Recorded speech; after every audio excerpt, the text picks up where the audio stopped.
السلام عليكم ورحمة الله وبركاته. إن الحمد لله نحمده ونستعينه ونستغفره ونعوذ بالله من شرور أنفسنا ومن سيئات أعمالنا.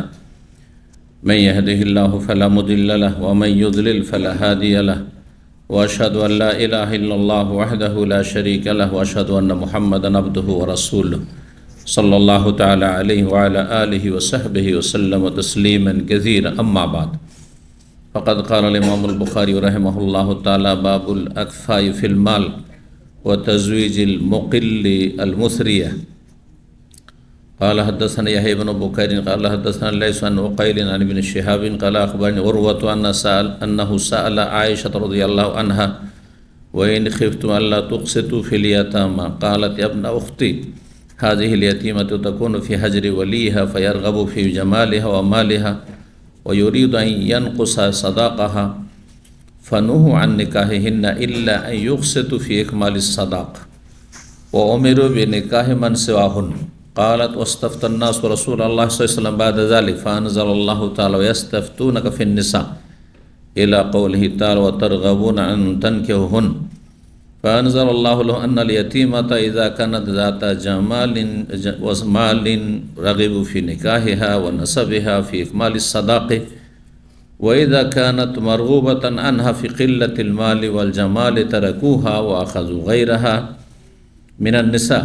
قالت: فكما يتركون حين يرغبون عنها، فليس لهم أن ينكحوها إذا رغبوا فيها إلا أن يقسطوا لها ويؤتوها حقها الأوفى من الصداق। সম্মানিত ভাতৃমণ্ডলী, আল্লাহ রাব্বুল আলামিনের প্রশংসা এবং প্রিয় নবী সাল্লাল্লাহু আলাইহি সাল্লামের উপর সালাত ও সালামের পর আজ জুমাবার 20 শাওয়াল 1446 হিজরি মোতাবেক 18 এপ্রিল 2025 আমাদের ধারাবাহিক আলোচনা সহিহুল বুখারীর বিবাহের পর্ব নম্বর 6। ইমাম বুখারীর এই বিবাহের পর্বের আমাদের যে ধারাবাহিক পর্ব নম্বর 6 অধ্যায় থেকে আমরা শুরু করব আজকে। সেই অধ্যায় নম্বর হচ্ছে 17।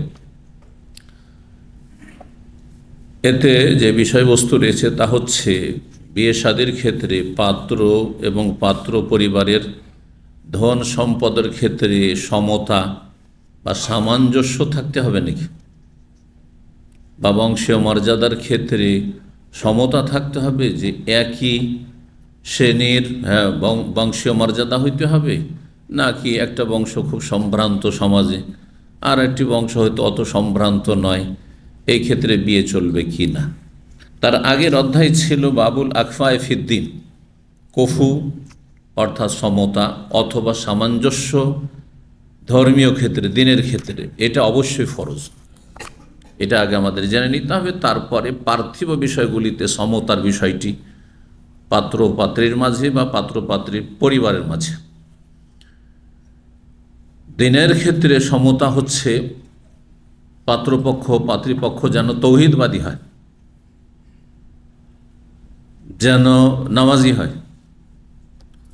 যদি দেখা যায় যে পাত্র পাত্রীর এক পক্ষের লোক তৌহিদ সুন্নাহর অনুসারী, কোরআন সুন্নাহর অনুসারী, মুওয়াহ্হিদিন, সুন্নতের অনুসরণকারী, মুত্তাবে সুন্নাহ, আর এক পক্ষ, দুই পক্ষের এক পক্ষ হচ্ছে বেদাতি, বিশেষ করে মাজার পূজারী অথবা শিয়া, বেরেলভী, যারা বিভিন্ন সুফিদের পীরতন্ত্রে বিশ্বাসী, আটরসি, মাইজ ভান্ডারী, দেওয়ানবাগী, জনপুরি, আর বাংলাদেশে তো তরিকার অভাব নাই, গণাইতে থাকলে যে এর আগে কয়েকটা গনিয়েছিলাম বা আলোচনা করেছিলাম, আর বাকিগুলি করিনি। তো এক মূর্খ বলছে যে আমাদের তরিকাটা ঠিক আছে, এখানে দামমে থাকতো সেই লোক, মানে তার রুমমেট এসে আমাকে বলছে যে চরমনাইরা বিভ্রান্ত, যেহেতু শেখ তার বিরুদ্ধে বলেছে, কিন্তু আমরা চন্দ্রপাড়া, আমাদের এটা ঠিক আছে। কথা বুঝতে পেরেছেন? তো একটা একটা করে কত জোড়া তালি, তো গোটা কাপড়ই যদি ছিঁড়া হয় তো তালি দেবেন কোনখানে? তো আমার দেশের মানুষের আকীদা মানে এত বিভ্রান্তি আর এত তরিকত, যে কোনটা নিয়ে আলোচনা, সারা জীবন যদি 200 বছরও বাঁচা যায়, তবে এই তরিকাগুলি যা বাংলার জমিনে প্রচলিত মানবরচিত তরিকা ইসলামের নামে, ধর্মের নামে, এসব তরিকার বিরুদ্ধে আলোচনা শেষ হবে না। শিরকে উৎখাত করা, বেদাতকে উৎখাত করা এত সহজ নয়, কারণ সেটাকে জান্নাতে যাওয়ার রাস্তা মনে করছে, যেটি নিঃসন্দেহে জাহান্নামের রাস্তা, সব রাস্তাগুলি।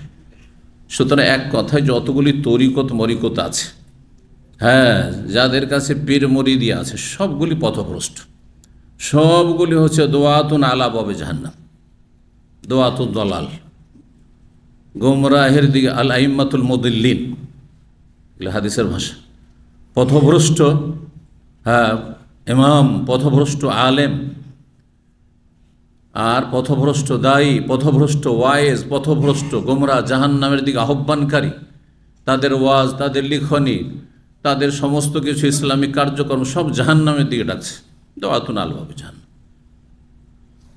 তাহলে এসব বাদ দিয়ে সোজা রাস্তে আসতে হবে, সেটা তৌহিদ, এক আল্লাহর তৌহিদ, একত্ব প্রতিষ্ঠা করা সার্বিক জীবনে, এবং এক রাসূল সাল্লাল্লাহু আলাইহি ওয়াসাল্লামের সার্বিক জীবনে সুন্নাহ প্রতিষ্ঠা করা। রাসূলুল্লাহ সাল্লাল্লাহু আলাইহি ওয়াসাল্লামের ইসলামটা কেমন ছিল 1400 বছর আগে, এটা দেখতে হবে আপনাকে একজন মুসলিম হিসেবে, তাহলে হকের সন্ধান পেয়ে যাবেন। সাহাবায়ে কেরামদের জামানায় যাদেরকে নবী সাহেব ছেড়ে গেছেন সেই ইসলামের উপর, কাঁটি ইসলামের উপর, তাদের তরিকা কি ছিল, তাদের আমলগুলি কেমন ছিল, তারা কি পীর মুরিদি করতো, তাদের যুগে মাজার ছিল, তাদের যুগে মিলাদ ছিল, তাদের যুগে শবে বরাতের এইসব ছিল, হ্যাঁ, তাদের যুগে কি মরার নামে খাবার দাবার ছিল, হ্যাঁ, তাদের যুগে কি এই নাচানাচি আর ওই আপনার প্যান্ডেলে ওঠা আর স্টেজে লাফ দেওয়া আর আপনার খুঁটি আর খুঁটিতে বওয়া আর পাগল হয়ে এমন জিকির করে যে পাগল হয়ে যাবে, সব মাতলামি ছিল? এটা তো মদখোরদের কাজ, এগুলো কোনো ধার্মিক লোকের কাজ নয়। জি,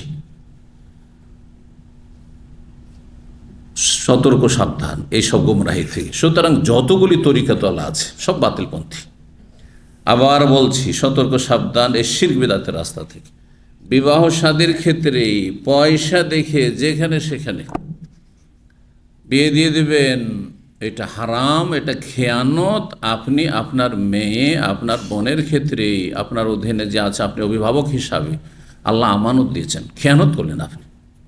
দুনিয়ার স্বার্থে বিদেশে থাকে সেই জন্য, ইউরোপ আমেরিকায় থাকে সেই জন্য, পয়সা আছে সেই জন্য, ক্ষমতা আছে সেই জন্য নেতাদের ঘরে বিয়ে দিলেন, হারাম।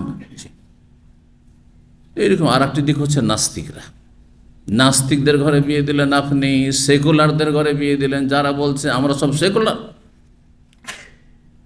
আমরা গণতন্ত্রে বিশ্বাসী। বিশ্বাসী মানে কি? ইমান, আপনার ইমান কোরআন হাদিস না, আপনার ইমান হচ্ছে গণতন্ত্রে আপনার বিশ্বাসী, মানে দলভারী হইলে সেটা হক। আল্লাহ তো বলছে জান্নাত জাহান্নামী, জান্নাতি জাহান্নামী সমান নয়। আল্লাহ বলছেন যে অধিকাংশ লোক জাহান্নামী, অধিকাংশ লোক কাফের, ফাসেক, হ্যাঁ, পাপিষ্ঠ। কী করে বলছেন যে মেজরিটি হচ্ছে হকের, সত্যের মাপকাঠি? না, মোটেই না। ঈমান আর কুফরের বিষয়ে তাহলে যারা এসব ভ্রান্ত মতবাদে বিশ্বাসী, সেই মতবাদগুলি পশ্চিমা দেশ থেকে আসুক, হ্যাঁ, ইহুদি নাসারার পক্ষ থেকে আসুক, অথবা সুফি মাজার পূজারীদের পক্ষ থেকে আসুক, সবগুলি ভ্রান্ত মতবাদ, জাহান্নামের রাস্তা, আসহাবুল জাহিম। সুতরাং তাদের সাথে বৈবাহিক আত্মীয়তা জায়েজ না। আপনার বংশে তকদিরে চলেছে, আমার বংশে কিছু মাজারপন্থী আছে, বেদাতি আছে, সুফি আছে, সেটা তকদির, আপনি অপারক সেই ক্ষেত্রে। এখন তাদের জাহান্নাম থেকে বের করেন। আপনার মায়ের বংশে চলে এসে আপনার বাবাই ভুল করেছিল বা আপনার দাদা ভুল করেছিল যে ছেলের বিয়ে দিয়েছিল সেই সব বেদাতপন্থী সমাজে, কিন্তু আপনি আপনার মেয়ের বিয়ে দেবেন, নিজে বিয়ে করবেন একজন জ্ঞানী মানুষ বিদাতপন্থীদের ঘরে, মোটেই জায়েজ না। তো ধর্মীয় সমতা অত্যন্ত জরুরি। জি, নামাজি মেয়েকে বেনামাজির সাথে বিয়ে দেবেন না, কখনো দেবেন না। এইরকমই তার বিপরীত, নামাজি ছেলে বেনামাজি মেয়েকে বিয়ে করবেন না। যারা পর্দা ফরজ এটা বিশ্বাসী, তারা বেপর্দা মেয়েকে বিয়ে করবেন না। যারা বলছে সহশিক্ষা হারাম, তারা সহশিক্ষার একাকার হয়ে পড়াশোনা করছে, নোংরামি করছে সব সমাজে, সেসব মেয়েকে নিয়ে আসবেন না ঘরে, কখনো শান্তি পাবেন না আপনি, কখনো শান্তি পাবেন না। যারা আপনার চেয়ে ভালো ভালো স্মার্টকে দেখে এসছে, তাদের সাথে ফুর্তি করেছে, সে আপনার কাছে এসে কী করে শান্তি পাবে, আর আপনার কী করে শান্তিতে রাখবে? আপনি বুঝেন না? যেই ব্যক্তি মনে করছে মাজারে সেজদা করে আল্লাহকে পাওয়া যায়, জান্নাত পাওয়া যায়, সেই ছেলেকে নিয়ে কী করে শান্তি পাবে এক মেয়ে? বা সেই মেয়েকে নিয়ে, সেই পরিবারের মেয়েকে নিয়ে আপনি কী করে শান্তি পাবেন? আপনি যেটাকে জাহান্নাম মনে সেটাকে জান্নাত মনে করছে, সে বলেই না। সতর্ক, সাবধান। এই জন্য ইমাম বুখারী রাহিমাহুল্লাহ 16 নম্বর অধ্যায় বলছে বাবুল আখফায়ে ফিদ্দীন, ধর্মীয় ক্ষেত্রে সমত অবশ্য থাকতে হবে। বেদাতি ঘরে কখনো আত্মীয়তা করবেন না। এমনকি বড় শিরকি কুফরি বেদাত যদি না থাকে, মাজারে সেজদা করে না, কিন্তু মিলাদের বেদাত আছে আর বিভিন্ন রকমের সমাজে প্রচলিত বেদাতগুলি আছে, সেগুলি থেকে বেঁচে থাকবে। কারণ ওখানে অনেক সমস্যা আছে, অনেক সমস্যা আছে। বিশেষ করে মেয়ে বেদাতি ঘরে দেওয়ার ক্ষেত্রে আরও বেশি সতর্ক হবেন, কারণ মেয়ে পুরুষের তুলনায় দুর্বল, কারণ তার অধীনে তাকে থাকতে হবে, তার কথা মেনে চলতে হবে। সুতরাং সেখানে গিয়ে একটা সহি আকীদার বা মেয়ে অথবা সহি আকীদার পরিবারের মেয়ে গিয়ে সেখানে গিয়ে বিভ্রান্ত হয়ে যাবে। মনে করো যে আমার বাবা মাই ভুল পথে আছে, গোমরা হয়ে যাবে। আপনি একজন আহলে হাদিস আর বিয়ে দেন, আপনি তবলিগি, বেরলভি, ইখওয়ানি আর আপনার ওই মওদুদিবাদী তাদের পরিবারে বিয়ে দিলেন, তোমার পথভ্রষ্ট। আপনাদের আমাদের অনেক আত্মীয় আছে যারা আপনাকে আমাকে পথভ্রষ্ট মনে করে, আত্মীয়। তো জেনে শুনে আপনি এই ঝুঁকিপূর্ণ জায়গায় কেন যাবেন? আপনি যা অতীত হয়ে গেছে, আল্লাহ মাফ করুক যারা এইসব কাজগুলি করেছে, আগামী দিনে যাবেন না। আর তিক্ত অভিজ্ঞতার কথা গত আলোচনাতে দু একটা বলেছি। আমাদের ছাত্র এখানে 4টি অথবা 5টি মেয়ে ছিল, তারপর স্ত্রীকে রক্ষা করতে পারেনি। সে বেরেলভি পরিবারের মেয়ে ছিল না, সে কওমি পরিবারের মেয়ে ছিল। তার আপন ভাই হচ্ছে কওমি হুজুর। হ্যাঁ, সে বলছে আমার ভাই কওমি হুজুর, হ্যাঁ বড় হুজুর, বড় আলেম, সুতরাং আমার ভাই তোমার চাইতে বেশি বুঝে। এই ছেলেকে পারল না। এই ছেলে ইসলামিক সেন্টারে দীর্ঘদিন 10-15 বছর আমাদের ছাত্র, এই আপনার 2-4-5-7 বছর আগে এখান থেকে চলে গেছে ব্রাহ্মণবাড়িয়া বাড়ি, বুঝতে পারছেন? কোনো মতে স্ত্রীকে পারি 4 মেয়ে নিয়ে তালাক নিয়েছে। আশ্চর্য হয়ে যাবেন আপনি, আশ্চর্য হবে। কত চেষ্টা করেছে, কত পরামর্শ, কোনো কাজ হয়নি। আমার পথে আসো, স্ত্রী বলছে আমার পথে আসো, আর না হলে যাও। সুবহানাল্লাহ। এরকম কট্টরপন্থী কিছু আছে, যেমন পুরুষ আছে, মহিলা আছে। পশ্চিমা দেশে বেশ কিছু মহিলাদের কথা বলছি, যাদের স্বামীরা হচ্ছে বিভিন্ন বেদাতপন্থী। স্ত্রীকে যদি দেখে যে কোনো আহলে হাদিস আলেমের বক্তব্য শুনছে, সাথে সাথে মারধর করা শুরু করে। অভিযোগ আসলে আমার কাছে, কি করব? আমাকে তো কোনো আলোচনাই শুনতে দেয় না। যদি দেখে নেই তো আমার জীবন বাঁচানো মুশকিল। আমি বলি গোপনে পারলে শুনবে, আর না হলে না শুনে তুমি সহি আকীদা লাল, কারণ আকীদা এখানে, এটা কেউ জানতে পারে না। কিন্তু যখনই তার সামনে শুনবে তো তার তো আরও গায়ের জ্বালা বেড়ে যাবে। যদি সে বড় মুশরিক না হয়, আর বড় মুশরিক যদি মাজার পূজারি, তাহলে তার সাথে সংসার যায় না। বেনামাজে তার সাথে সংসার করা যায়, ছেড়ে আসো তাকে। কিন্তু সে বেনামাজিও ছিল না, আবার বেদাতি ধার্মিক, হ্যাঁ নাড়িওয়ালা। আবার সে বড় মুশরিক মানে এই মাজার পূজারিও ছিল না, কিন্তু এই কওমি, হ্যাঁ জানলেন শিক্ষিত ছিল। তার স্ত্রী, এরকম বহু ঘটনা, 1-2টা ঘটনা নাই আমার এই জীবনের ইতিহাসে। বহু মহিলাদের অভিযোগ, বহু পুরুষের অভিযোগ, পুরুষ পারছে না স্ত্রীকে, আর স্ত্রী পারছে না পুরুষকে কোনো মতে, বরং নিজের দিনটা রক্ষা করতে পারছে না। এক মজলুমা আছে বাংলাদেশ, তার স্বামী এত বড় নাস্তিক, ইসলামের দুশ্মন, 2জনই ডাক্তার, কোনো অশিক্ষিত না। যদি দেখে নেয় যে কোরআন নিয়ে বসেছে, যদি দেখে নেয় যে তার মেয়েকে পর্দা করিয়েছে, তার উপর চড়াও হয়ে শুরু করে দিল জুলুম অত্যাচার। এখন অব্যাহতি কামনা করছে রবের কাছে, আল্লাহ যেন এদেরকে অব্যাহতি দান করেন, এদেরকে যেন নাজাত দান করে জালেম থেকে। এরা ফেরাউন, এরা হচ্ছে ফেরাউন, এই ক্যাটাগরি যতগুলি জালেম আছে। সুতরাং ফেরাউনের কবলে জেনে শুনে পা দিতে যাবেন না। আপনি নিজে আগে থেকে সতর্ক, অগ্রিম সতর্কতা অবলম্বন করুন। আপনার মেয়েকে জাহান্নামের দিকে ঠেলে দেবেন না। হ্যাঁ, আপনি পুরুষ বিয়ে করবেন, চোখ খুলে বিয়ে করবেন, বেদাতি সমাজে বিয়ে করবেন না। সমস্যা দুনিয়াতে হইতে পারে, আখিরাত তো আছে পরে। দুনিয়াতে সমস্যা, আর দুনিয়ার সমস্যা জাহান্নাম, এটা দুনিয়ার জাহান্নাম। যে ঘরে শান্তি নেই, স্ত্রী কিনে শান্তি নেই, ঘরে স্বামী কিনে শান্তি নেই, ঘরে কারো ঘরে মেয়ে তুলে দিয়ে শান্তি নেই, হ্যাঁ কারো মেয়ে নিয়ে এসে বাড়িতে শান্তি নেই। সুবহানাল্লাহ, কেন যাবেন এইসব ঝুঁকিপূর্ণ পথে, জাহান্নামের রাস্তায়?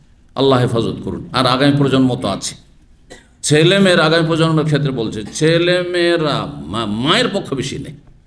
সুতরাং যদি আপনার স্ত্রী বেদাতি হয় তো আপনার ছেলে মেয়েগুলোকে আপনি হেদায়েতের পথে রাখতে পারবেন না। কট্টর বেদাতি হবে, ও মায়ের অনুসারী হয়ে যাবে। জি, সতর্ক সাবধান এইসব বিয়ে শাদীর ক্ষেত্রে। জি, যতক্ষণ নিশ্চিত না হবেন যে কারো আকীদা মানহাজ ঠিক আছে, আর একবারে মজহাবের ধর্মান্ধ নাই, এমনি বড় আলেমের অনুসরণ করি কিন্তু তাদেরও ভুল হতে পারে, তাহলে হালকা বিষয়। কিন্তু যদি বলে না শাফি মজহাব ফরজ, হানফি মজহাব ফরজ, মালিকি মজহাব ফরজ, যারা ফরজ করে নিয়েছে, না, এরা পাক্কা বিদাতি। জি, এক ইসলামকে যারা 4 ভাগে বিভক্ত করেছে, তারপরে 4কে বহু ভাগে বিভক্ত করেছে, 73 ফিরকায় পরিণত করেছে এরা। ইন্নাল্লাযীনা ফাররাকু দীনাহুম, যারা দিনকে ছিন্ন ভিন্ন করেছে, একবার বিভক্ত করেছে, ধর্মকে ধর্মের অনুসারী মুসলিম সমাজকে বিভক্ত করেছে। দুনিয়ার বিভক্তি না, এটি ধর্মীয় বিভক্তি। ওয়াকানু শিয়াআন, আর তার আপোষে টুকরো টুকরো হয়ে গেছে। লাস্তা মিনহুম ফি শাই, আল্লাহ বলছেন হে নবী তোমার তাদের সাথে কোনো সম্পর্ক নেই। এসব 72 ফিরকার সাথে, পথভ্রষ্টদের সাথে, যারা ইসলামকে ছিন্ন ভিন্ন করেছে, বিভিন্ন তরিকত আবিষ্কার করেছে, বিভিন্ন পথ মত আবিষ্কার করেছে, রাসূলুল্লাহ সাহেব ছেড়ে যাওয়া আদর্শ থেকে তারা লাঞ্ছিত হয়েছে। আল্লাহ তাদের অনিষ্ট থেকে রক্ষা করুন, তাদেরকে হেদায়েত দান করুন। বলছিলাম যে ধর্মীয় সমতা, আবার বলছি ফরজ, এ ভিন্ন বিয়ে দেবেন না। তারপরে হচ্ছে পার্থিব সমতা, পয়সার ক্ষেত্রে, বংশমর্যাদার ক্ষেত্রে, কারণ বিভিন্ন জাতি বংশের কিন্তু মুসলিম সমাজেও হিন্দুদের কুপ্রভাব কিছু আছে। হিন্দুর মধ্যে ব্রাহ্মণ যেমন শূদ্রদের বিয়ের প্রশ্নে ওঠে না, হ্যাঁ, বৈষ্ণব বিয়ে করার প্রশ্ন ওঠে না, আপনার ক্ষত্রিয় বিয়ে করার প্রশ্নে ওঠে না, তাই না? ঠিক দাস সে বিয়ে করেছে, আর আপনার মণ্ডলে অমুক তমুক, তেমনি কোনো জায়গায় ইন্ডিয়া, বাংলাদেশ, পাকিস্তান, বিভিন্ন জায়গায় এরা সৈয়দ, আমরা সৈয়দ, এরা হচ্ছে আপনার অমুক পরিবারের, এরা হচ্ছে জমিদার পরিবার, চৌধুরী, এরা হচ্ছে আপনার ভূঁইয়া, মানে এরা জমিদার ছিল, ভূঁইওয়ালা লোক ছিল, আর এরা হচ্ছে আমাদের সব প্রজা ছিল, আমলা ছিল, এদের বাপদাদারা, সুতরাং এদের সাথে আমাদের বিবাহ শাদী চলবে না। এটা ইসলামে নেই, এর কোনো অস্তিত্ব নেই। এর বাবা, এর দাদা তো দেখেছি যে রিক্সা চালাইতো, আজ না হয় দুটা পয়সা আছে, না এই রিক্সা, দাদা রিক্সা চালাইতো, আর ওই ছেলের সাথে বিয়ে দেবো, অথচ ধার্মিক, আল্লাহ ভীরু, যোগ্য, শিক্ষিত, সব দিক ঠিক আছে, না কেন বিয়ে দেবে না? শুধু বংশের কারণে। না, এর কোনো প্রয়োজন নেই। ভাষাভাষী, এরকম ভাষার ক্ষেত্রে ইসলামের কোনো মূল্য নেই, তবে এর উপকারিতা আছে, এর উপকারিতা আছে। যদি দেখেন যে আমাদের এই রকম করে যদি ছোট বড়তে বিয়ে দিই, একটা ধনীর মেয়ে গরিবের ঘরে দিই, তো ও টিকতে চাইবে না। আমি না হয় খুব পরেশগার, বাপ মা খুব পরেশগার, আর আমার মেয়ে একটা গরিবকে দিয়েই দিলাম, কিন্তু আমার মেয়ে সেই দিনদারি ধরে রাখতে পারছে না, যার ফলে সবর করতে পারবে না হয়তো বিভিন্ন কষ্ট বা মেহনতের কাজে। সেগুলো খেয়াল অবশ্যই অভিভাবককে রাখতে হয়।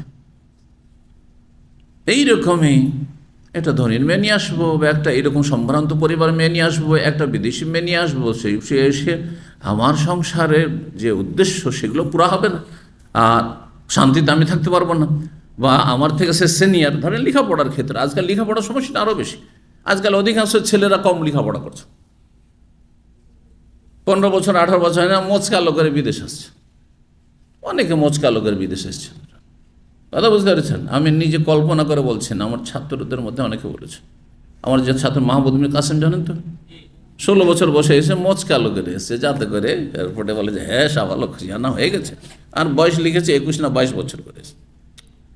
এখানে 16 বছরের ছেলে আমার সাথে দেখা যখন, তখন সে 18 বছর বয়স। আমি বলে তুমি মাদ্রাসা যাও, যাত্রাবাড়ি মোহাম্মদ আরবিতে ভর্তি হও, তুমি ভালো আলেম, তোমার ব্রেন আছে, বয়স আছে। কিন্তু হঠাৎ করে বিয়ে করে ফেললো, মায়ের পরামর্শে বা কিছু যাই হোক, তো যাই হোক আল্লাহ সেটা তকদিরে রেখেছে, মাদ্রাসায় ভর্তি হতে। জানেন যে বিয়ে শাদিটা লেখাপড়াতে একটা বাধা, যদি সবার জন্য বাধা না, কিন্তু অধিকাংশ মানুষের জন্য বাধা। তো তাআল্লামু ক্বাবলা আন তাসুদু, এই জন্য বুখারীতে একটি বর্ণনা আছে যে তোমরা এলেম শিখো, তোমরা নেতা হওয়ার আগে, নেতাগিরি করার আগে। স্বামী হচ্ছে নেতা, স্বামী হওয়ার আগে আগে এলেম শিখো। হ্যাঁ, আগেই রাজনীতি। আজকাল স্কুল কলেজ সব জায়গায় রাজনীতি আর রাজনীতি। প্রত্যেকটি আপনার রাজনৈতিক দলের এই ছাত্র সংগঠন, এতে ছাত্র ছাত্রীদেরকে ধ্বংস করে দিচ্ছে। তাদের শিক্ষা দিকে কী পড়বে? ঘোড়ার ডিম। সে নেতাগিরি করে বেড়াচ্ছে, মস্তানি করে বেড়াচ্ছে। কথা বুঝতে পেরেছেন? এটা যদি দেশের নেতারা হিতাকাঙ্ক্ষী হইতো তাহলে ছাত্র সংগঠন বলে কিছু রাখতো না। এরা জনগণের হিতাকাঙ্ক্ষী নয়, আমাদের ভবিষ্যৎ প্রজন্মের হিতাকাঙ্ক্ষী নয়। এরা নিজের স্বার্থ পুরা করতে চায়। যে আবেগী পোলাপান 18 বছর 16 বছর এরা মারামারি করুক, আর আমরা আমাদের ক্ষমতাকে জমজমাট করি। জি, আল্লাহ এদের কল্যাণ দান করুন, আর এদের খারাপি থেকে আমাদেরকে রক্ষা করুন, এবং আল্লাহ তাদেরকে সুজ্ঞান দান করুন, আর দেশ জাতির মানুষের হিতাকাঙ্ক্ষী হওয়ার তৌফিক দান করুন। জি, তো বলছিলাম, কথা লম্বা হয়ে যাচ্ছে, যে দুনিয়ার ক্ষেত্রে কথাটি পুরা হয়নি, যে ছেলেরা আজকাল লেখাপড়া কম করছে, মেয়েরাই লেখাপড়াতে, দেখেন ফলাফল তাদের ভালো। রাত দিন এক বাপের ছেলে আছে, মেয়ে আছে, ছেলেকে পড়ার জন্য পেরেশান হয়ে যেতে হচ্ছে, বুঝলে বুঝলে পড়ে না, এদিকে সেদিকে ধান্দা করে বেড়াচ্ছে, আর মেয়ে সব সে পড়ে আছে, বই খাতা নিয়ে পড়ে আছে।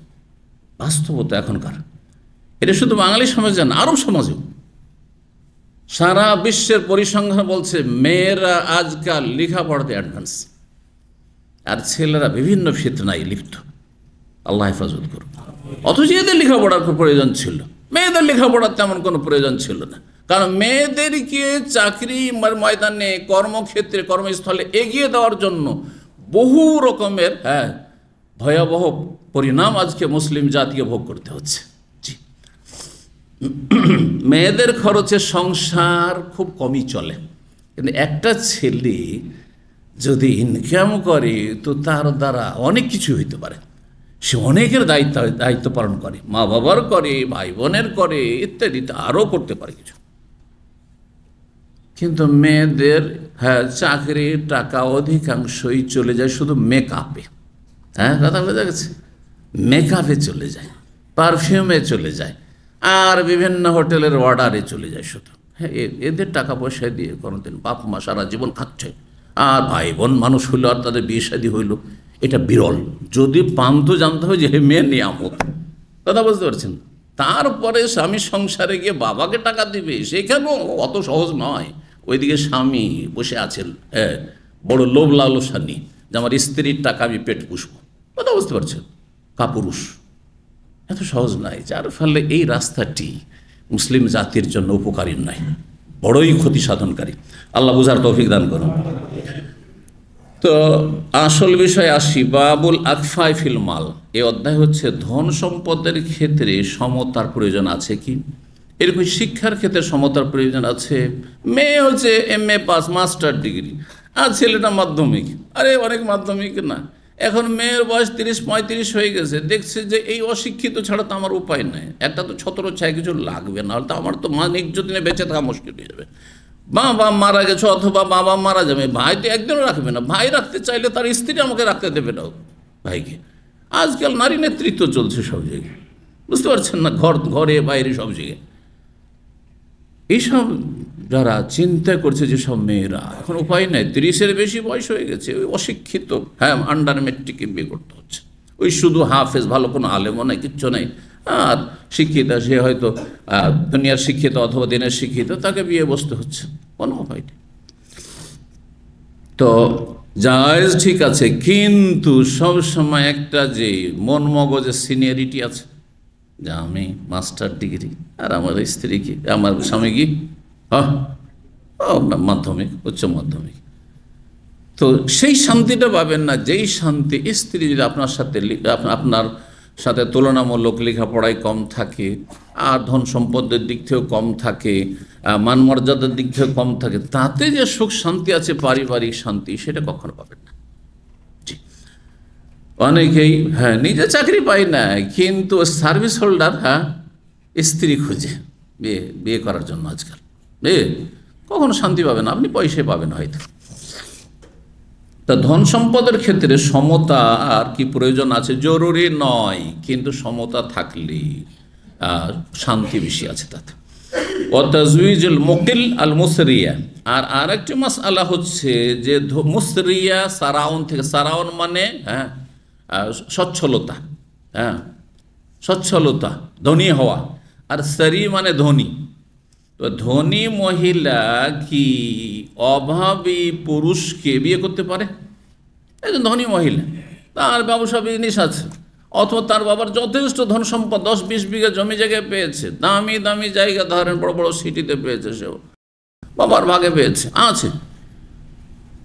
আর ছেলে হচ্ছে একেবারে গরিব, বিয়ে করতে পারে কি পারে না, কোনো দোষের কথা নেই, কোনো দোষের না। নবী সাল্লাল্লাহু আলাইহি ওয়াসাল্লাম আমলে দাস, শুধু চাকর নয়, হাউস ড্রাইভার নয়, আর কোনো লেবার আর ক্লিনার নয়, ওর চাইতে বেশি নিম্ন মানের সমাজে দাস, যাদেরকে পণ্যের মতো কেনা বেচা হয়তো, কিন্তু দাস স্বাধীন করা হয়েছে। সালেম, এইরকম বেশ কিছু ঘটনা রয়েছে। কোরাইশ সবচেয়ে আরবদের মধ্যে সম্ভ্রান্ত বংশ, কোরাইশ বংশের মেয়ের সাথে নবী সাল্লাল্লাহু আলাইহি ওয়াসাল্লামের বিয়ে হয়েছে, বিয়ে দিয়েছেন।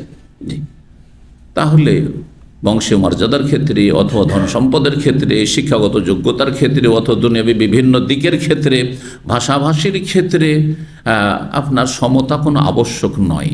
কিন্তু যদি দেখা যায় যে সমতা না থাকলে সমস্যা হতে পারে, সেই ক্ষেত্রে আপনি সতর্কতা অবলম্বন করেন, সেটা নাজায়েজ কিছু নয়। আপনার কাছে ধরেন খুবই পরেশগার একটা ছেলে আসে, আল্লাহওয়ালা ছেলে, সব কিছু ভালো, শিক্ষা দীক্ষা ধরেন সবই ভালো, অথবা আছে নাই, গুণ আছে, কিন্তু দেখছেন যে সেটা আমার ভাষাভাষী নয়। এখন আমি বিয়ে দিলে শরীয়ত তো বলছে ফাজফার বিজাতিদ দিন, হ্যাঁ দিনদার ধার্মিক মেয়ে দেখে বিয়ে করো। আর পুরুষের ক্ষেত্রে, ছেলে বাছাইয়ের ক্ষেত্রে, যা খাতাবাইর মান্তার দাও না দিন খুলকাহু, তোমাদের কাছে যদি প্রস্তাব দেয় কোনো ধার্মিক ছেলে এবং চরিত্রবান ছেলে, তো ফাজাউইজু, বিয়ে দিয়ে দাও।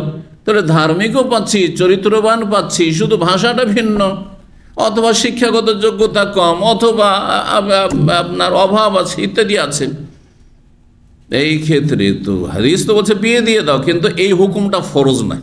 মাসলা জান, এই হুকুম ফরজ না যে আপনাকে একটা ধার্মিক ছেলে, গরিব, আপনি ধার্মিক ছেলেকে আপনি না করে দিলেন, আপনি ধার্মিক ছেলে, কিন্তু আমার জন্য জরুরি নয়, বিয়ে দাও। কিছু কিছু হুকুম আছে যেগুলো মুস্তাহাব, আমর মন্দুব, ফরজ ওয়াজিব নয়। যদি আপনি মনে করেন যে আমি এর চাইতে ভালো পাবো আর অন্য দিক থেকেও ভালো পাবো, তাহলে আপনি চেষ্টা করুন। কিন্তু যদি দেখা যায় যে সময় গড়িয়ে গেছে, বয়স মেয়ের হয়ে যাচ্ছে, আর শুধু এই জন্য যে আমার মেয়ে যেমন ডাক্তার তেমন ডাক্তার হইতে হবে, আমার মেয়ে যেমন শিক্ষিতা তেমন শিক্ষিতা হইতে হবে, আমি যেমন পয়সাওয়ালা তেমন পয়সাওয়ালা হইতে হবে, আর ইত্যাদি ইত্যাদি, আমার ভাষাভাষী ওই রকমই হইতে হবে, এই করতে গিয়ে দেখা গেলো পাওয়াই গেল না, আপনি জুলুম করে ফেললেন আপনি। তো যে কথাটি বলছিলাম যে দুনিয়ার ক্ষেত্রে সমতাকে কেউ যদি লক্ষ্য রাখে সেটা জায়েজ, কিন্তু উত্তম হচ্ছে, মুস্তাহাব হচ্ছে দিনদার চরিত্রবান পেলে বিয়ে দিয়ে দাও। নারীর ক্ষেত্রে হাদিস ফাজফার বিজাতিদ দিন আসছে হাদিস, আর নারী মানে পাত্রী চয়েসের ক্ষেত্রে, আর পাত্র চয়েসের ক্ষেত্রে সোনানে কেতাবাদি আবু দাউদ নাসাই ইত্যাদিতে হাদিস রয়েছে। মিলিতে এদা খাতাবা এলেক মান্তার দাও না দেইনাহু অখলুকাহু, দিনদার মানে সহি আকীদা মানহাজের, দিনদার মানে এই না শুধু দাড়ি আছে দিনদার, না দাড়ি তো শুধু দিনদার নয়, দাড়িটা দিনদারি কিন্তু শুধু দাড়ি দিনদারি নয়। নামাজ গুরুত্বপূর্ণ নয় দিনদারি, কিন্তু শুধু নামাজ দিনদারি, নামাজ পড়ে কিন্তু মাজারে সেজদা করে, দিনদারি হলো নাকি? শিরকি আকীদার লোক, এই নামাজ কোনো কাজে আসবে না। তাহলে দিনদারি সার্বিক দিক থেকে, আগে আকীদার ক্ষেত্রে 5 টাইম নামাজ পড়ার ক্ষেত্রে নিজে থেকে ফজর উঠে যায় কিনা, নামাজের ক্ষেত্রে দিনদারি আমি পরীক্ষা করবো যে ফজরে নিজে থেকে যাই না, ওকে জাগিয়ে পুশ করে নিয়ে যেতে হয়, জাগিয়ে তো অনেক লোককে নিয়ে যাওয়া হয়, কোনো দিনদার না। সে কাউকে জাগিয়ে নিয়ে যেতে পারে যদি, তাহলে জানবো যে সে দিনদার। নামাজের ক্ষেত্রে এভাবে পরীক্ষা করবেন। আজকে একজনকে বললাম ভালো পয়সাওয়ালা, আমার আত্মীয়, বিয়ের ক্ষেত্রে আমি পরীক্ষা করব এবং তুমি এইভাবে পরীক্ষা করবে, সে যদি আমার জুনিয়র পয়সাওয়ালা হলে, বললাম যে ফজরে নিজে থেকে উঠে যাচ্ছে দিনদার, আর ফজরে ডেলিডে জাগিয়ে নিয়ে যেতে হচ্ছে, যতই সে মাদ্রাসার পড়া আলেম হোক, আর যতই সার লম্বা দাড়ি হোক না কেন, আর যতই আপনি অন্য দিক থেকে ভালো গুণ দেখছেন, কিন্তু ফজরে কোনোদিন নিজে থেকে উঠতে পারে না, দিনদার নয় সে। নামাজ সব ঠিক আছে, আকীদাও মাশাআল্লাহ আহলে হাদিস সালাফি সব লেভেল ঠিক আছে, কিন্তু আখলাক চরিত্র ঠিক নাই, বদ চরিত্র, তাহলে সে দিনদার নয়। দিনদার নয়, সে আংশিক দিনদার। উদখুলু ফিস সিলমে কাফা, ইসলামে পূর্ণরূপে প্রবেশ করো, এই আয়াত রয়েছে আমলকারী নয়। সার্বিক দিক থেকে ইসলামে আসতে হবে, আকীদায়, মানহাজে, এবাদত বন্দিগিতে, ফরজ অজবের হেফাজতের ক্ষেত্রে, হারাম নাজায়েজ কাবিরা থেকে বাঁচার ক্ষেত্রে, বাহ্যিক যেন হারাম জীবনে না থাকে। লুকিয়ে কে কী করছে সেটা আল্লাহ ছাড়া কেউ জানে না, কিন্তু বাহ্যিক দৃষ্টিতে যেন তার কোনো কাবিরা গুনাহ না দেখা যায়। টাকনার নিচে কাপড় আছে, ও নামাজ পড়ে, কিসের দিনদার? যে জাহান্নাম থেকে বাঁচতে চাই না, যে জাহান্নামের ভয় থাকলে সে টাকনার উপরে নিজে থেকে কাপড় উঠাবে, আমাকে কেন বলতে হবে তাকে? সে জাহান্নামেতে বাঁচবে আর আমাকে বলতে হবে তার চরকায় তেল দিতে হবে? তাহলে দিনদারি হচ্ছে যে টাকনার উপরে নিজে থেকে আপনি কাপড় উঠাবেন। টাকনার নিচে কাপড় আছে, ছবিতে দেখছেন, আর আপনি আংশিক দিনদারি দেখছেন, নামাজে পাবন্দ, রিপোর্ট একটু পেয়ে গেলেন যে নামাজ পড়ে, তার ভিত্তি করে আপনি বিয়ে দিয়ে দিলেন, দিনদার না পেলেন না আপনি দিনদার। জাহান্নাম থেকে বাঁচার তার ফিকির আছে, চিন্তা আছে সব সময়, তাকে পেরেশান করে রেখেছে জাহান্নামের আগুন, যে তার জাহান্নাম থেকে বাঁচতে হবে, তাহলে সে কী করে টাকার নিচে কাপড় পরতে পারে? আল্লাহ যারা বোঝার তৌফিক দান করেন। এইভাবে বোঝার চেষ্টা করবেন ইসলামকে, এবং এইভাবেই ছেলে মেয়েদের হিতাকাঙ্ক্ষী হবেন। জি, পর্দা করে না, বোরখা পরে না, বলছে দিনদার ফ্যামিলি। কিসের দিনদার ফ্যামিলি? পর্দা নেই, বোরখা নেই, বাইরে বোরখা আছে, কিন্তু ঘরের ভিতরে চাচাতো মামাতো ভাই খালাতো ভাই যদি ঢুকে যায় তো আর ওইখানে পর্দা নেই। কিসের দিনদার ফ্যামিলি? না, দিনদার ফ্যামিলি নয়। জি, তো হাদিস 5092 নম্বর হাদিস, মা আয়েশা রাদিয়াল্লাহু তাআলা আনহাকে তার বোনের ছেলে উরওয়া, মা আয়েশার বোনকে, বড় বোন আসমা বিনত আবু বকর রাদিয়াল্লাহু তাআলা বড় মেয়ের ছেলে, ছোট ছেলে উরওয়া। এই উরওয়া তাবেঈ, কারণ নবী সাল্লাল্লাহু আলাইহি ওয়াসাল্লামের ইন্তেকালের পরে তার জন্ম হয়েছে। তো উরওয়া খালাকে জিজ্ঞেস করছেন এই আয়াতের তাফসীর সম্পর্কে। সূরা নিসার আয়াত নম্বর 3, ওয়াইন খিফতুম আল্লাহ তুকসিতু ফিল ইয়াতামা, তোমরা যদি ভয় পাও, আশঙ্কা করো যে ইয়েতিম মেয়েদের ক্ষেত্রে তোমরা সুবিচার করতে পারবে না, ইনসাফ করতে পারবে না, তাহলে ফানকিহু মা তাবা লাকুম মিনান নিসাই মাসনা ওয়া সুলাসা ওয়া রুবা, ইয়েতিম মেয়েদেরকে যদি বিয়ে করি তাহলে আমি সুবিচার করতে পারবো না, ঠিকভাবে তার হক আদায় করব না, কারণ অসহায়, তার বাবা নেই, সুতরাং অবিচার হয়ে যাবে, মোহর ঠিকভাবে দেবো না, 9-6 করে অল্প দিয়ে ওকে ব্যাস বলবো যে এটাই যথেষ্ট, তাহলে ওদেরকে বিয়ে করিও না। এটা হচ্ছে আল্লাহর কথার তাফসীর। কাকে বিয়ে করো? অন্য মেয়েদেরকে বিয়ে করো। ফানকিহু মা তাবা লাকুম মিনান নিসাই, তাহলে অন্য নারীদের থেকে যা তোমাদের পছন্দ হয়, তাহলে পছন্দ বিয়ে করতে হবে, বিনা পছন্দ নয়। এই জন্য যে ব্যক্তি বিয়ে করবেন সে দেখবেন মেয়েকে, আসল হচ্ছে যে বেগানা মেয়েকে দেখা হারাম, সবার জন্য হারাম। যদি বিয়ের নিয়ত না থাকে এমনি এমনি দেখা হারাম, কিন্তু বিয়ের নিয়তে আপনার জন্য এই হারামটাকে সাময়িক হালাল করা হয়েছে, একবারের জন্য। এই নয় যে তোমাকে যখন বিয়ে করব তো চলতে আছে 6 মাস 1 বছর ঘন্টার পর ঘন্টা চ্যাটিং চলতে আছে, ভিডিও কল চলতে আছে, হারাম। একবার দেখা জায়েজ করা হয়েছে, একবার যতটা দেখা জায়েজ, আর যতটা দেখলে বোঝা যায় সৌন্দর্য এতটা, চেহারা দেখবেন, আর হাত দেখবেন, ব্যাস, আর পা দেখবেন, এতটুকু দেখলে যথেষ্ট। পা টাকনা পর্যন্ত, আর হাত কবজি বা কনুই পর্যন্ত খুব বেশি হলে, আর তার চেহারা, ব্যাস। এই নয় যে মাথার চুল দেখতে হবে, মাথার চুল দেখা হবে লম্বা না ছোট, কারণ বাঙালি সমাজে চুলের একটা গুরুত্ব কিন্তু আছেই, আর খুব প্রশংসা আছে, প্রাচীন যুগ থেকে।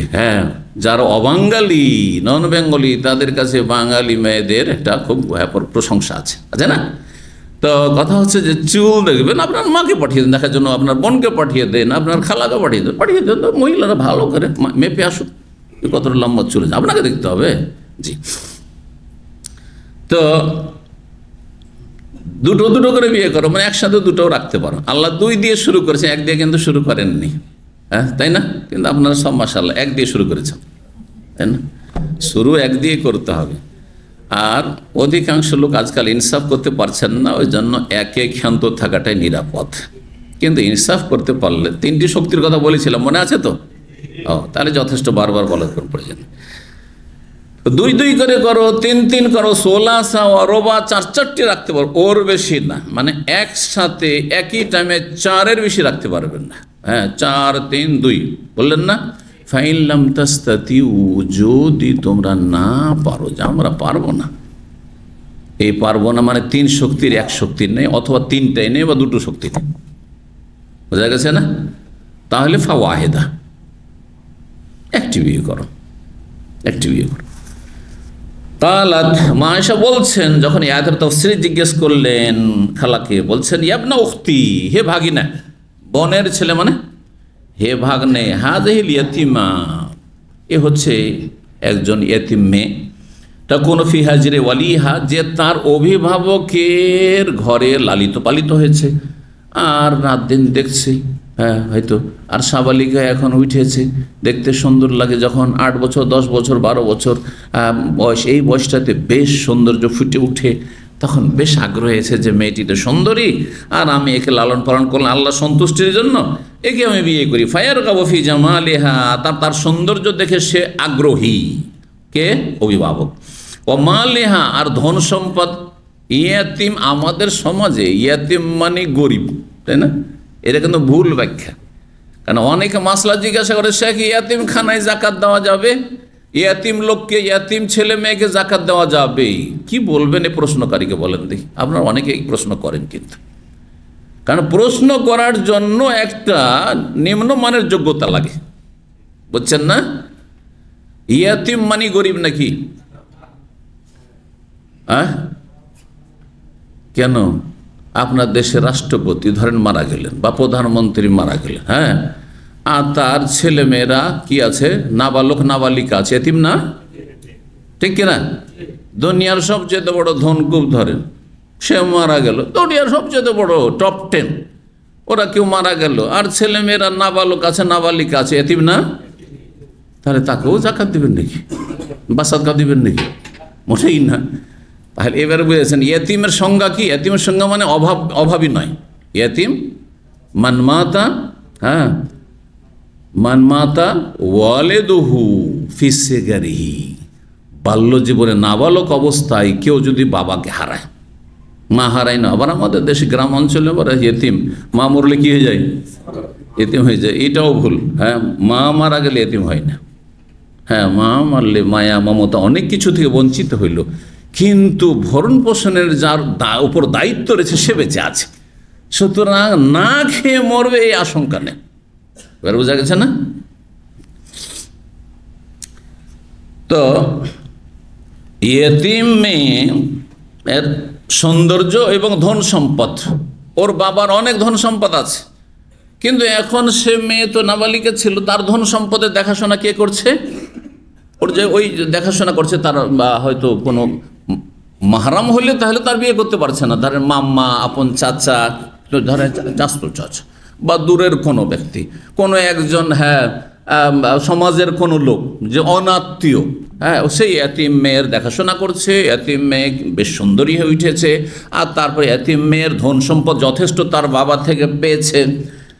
এখন বলছে ওয়ায়ুরিদ আইয়ান কোসা সাদাকাহা, কিন্তু যেহেতু সে ছোট থেকে লালন পালন দেখাশোনা, তার জমি জায়গা ধন সম্পদ টাকা পয়সা সব নাড়াচাড়া করছে, পুরোপুরি তাকে মোহর দিতে চায় না। মোহর হয়তো সমাজে 1 লাখ টাকা আছে, বলছে দিয়ে 5,000 টাকা দিয়ে বিয়ে করে নি, কারণ তুমি তো আমার ঘরেই মানুষ হইল। এখন ওই মেয়েটা কি বলবে যে না আমি রাজি হব না?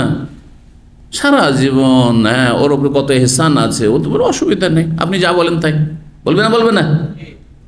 এই যে অবিচার করলেন আপনি, অসৎ কি করলেন আপনি? অসৎ আচরণ করলেন আপনি, সুযোগের সন্ধানী, যে আমি লালন পালন করেছি, আমি বিয়ে করে ফেলি, আর সস্তাতে বিয়ে করে ফেলি, এইটা হারাম। তাই বলছেন যে ওয়ুরিদ আইয়ান কোসা সাদাকাহ, মোহর কিন্তু কম দিতে চায়। ফানহু আন নিকাহিনা, তখন এই ইয়েতিম মেয়েদের বিয়ে করা আল্লাহর পক্ষ থেকে নিষেধ করা হলো। যখন ইনসাফ করবে না, অবিচার করবে, ঠিকভাবে মোহর দিতে চাইবে না, শুধু তার সৌন্দর্য তোমার আকর্ষণ, তার ধন সম্পদের লোভে তুমি বিয়ে করতে চাইছো, বিয়ে করিও না, ওখানে চলবে না, অন্য জায়গায় বিয়ে করো, অন্য পরিবারে বিয়ে করো, এটাকে অন্য জায়গায় বিয়ে দাও। ইল্লা ইউকসিদ ফি ইকমালিস সাদাক, তবে যদি পরিপূর্ণ মোহর দাও তাহলে বিয়ে করতে পারে। এই নয় যে হারাম, যে এতিম মেয়েটিকে লালন পালন করলেন আপনি বা আমি করলাম, সেই মেয়েটিকে বিয়ে করা হারাম নয় আপনার জন্য, আমার জন্য, যদি মাহারাম না হন আপনি। শর্ত কি? যে পূর্ণ মোহর দিতে হবে। ওদের পরিবারে, আমাদের পরিবারে, আমি বিয়ে করলে সাধারণত আপনি বিয়ে করলে কতটা মোহর আপনার সমাজে, আপনার গ্রামে, আপনার বংশে আছে, ওই হিসেবে মোহর দিতাম, ওই অনুপাতে। এই না যে বাংলাদেশ থেকে সৌদি আরবের রেটে মোহর দিতে হবে, আর সৌদি আরবে থাকলে বাংলাদেশের রেটে মোহর দিতে চলবে? ঠিক। একজন সৌদি শেখ আল কাসিম, আমার যৌবনকালে যখন প্রথম দাওয়াতি কাজ ওখানে আসি এই মদিনা ইউনিভার্সিটি থেকে, তো সে তার গাড়িতে নিয়ে আমাকে চলছে, আর বিয়ে করেছে সে প্রায় 1.5 লাখ টাকা খরচ করে বিয়ে করেছে। তো যখন আমি বললাম যে আমাদের দেশে এখনও 5-10 হাজার টাকা মোহর আছে, ধার্মিক পরিবারে নগদ মোহর 5-10 হাজার টাকা বিয়ে হচ্ছে, তো সে বলছে 50,000ও যদি লাগে তো সুবহানাল্লাহ, তো আমি তো 70টা পেতাম। হ্যাঁ, আমার একটা স্ত্রীর মূল্য হচ্ছে আপনাদের দেশে 70টার। বললাম আলহামদুলিল্লাহ, আমরা নিয়ামতে আছি, দিক থেকে আমরা নিয়ামতে আছি। জি, 40-45 পার হয়ে চলে যাচ্ছে, চাকরি করতে আছে বছরকে বছর, কিন্তু টাকা পয়সা জুটাতেও পারে না, বিয়েও করতে পারে না। এগুলো কুসংস্কার, যেখানে হোক না কেন। মোহরকে কম করলে মানুষ গুনাহ থেকে বাঁচবে, ছেলেরা গুনাহ থেকে বাঁচবে, মেয়েরা গুনাহ থেকে বাঁচবে। আর মোহরকে বাড়িয়ে রাখবেন অথবা যৌতুকের জুলম অত্যাচার করবেন, হ্যাঁ, ওইটা আরও মারাত্মক। হ্যাঁ, যৌতুক দিতেও পারে না আর মেয়ের বিয়েও দিতে পারে না, বা যৌতুক দেবে না, সেই জন্য সৎ মানুষ মানে সব অসতের দল, যার ফলে ছেলে বাঁচছে না। পাপ হবে না? যৌতুক ছাড়া বিয়ে দেয় না বাবা, বাবা মায়ের লোভ, আর ছেলে তখন গুনাহ করে বেড়াচ্ছে, জানা করে বেড়াচ্ছে। মেয়ে সাবালিকা বয়স হয়ে গেছে 25-30, আর নিজেকে রক্ষা করতে পারছে না, গুনাহে লিপ্ত হচ্ছে, সমাজে অশ্লীলতা, নোংরামি ছড়াচ্ছে। তো বিবাহে বাধা বা পাপ থেকে, জেনা ব্যভিচার থেকে বেঁচে থাকায় বাধা সামাজিক কিছু হারাম কাজ, কুসংস্কার, সেটা মোহর বেশি পরিমাণ হওয়া, তার চেয়ে মারাত্মক হচ্ছে যৌতুকের জুলম অত্যাচার, কুপ্রথা। জি, আল্লাহ সবাইকে হেফাজত করুন। হালাল যারা রিজিক গ্রহণ করে তাদের বরকত দান করুন, যৌতুক আল্লাহ যেন বরকত না দেন।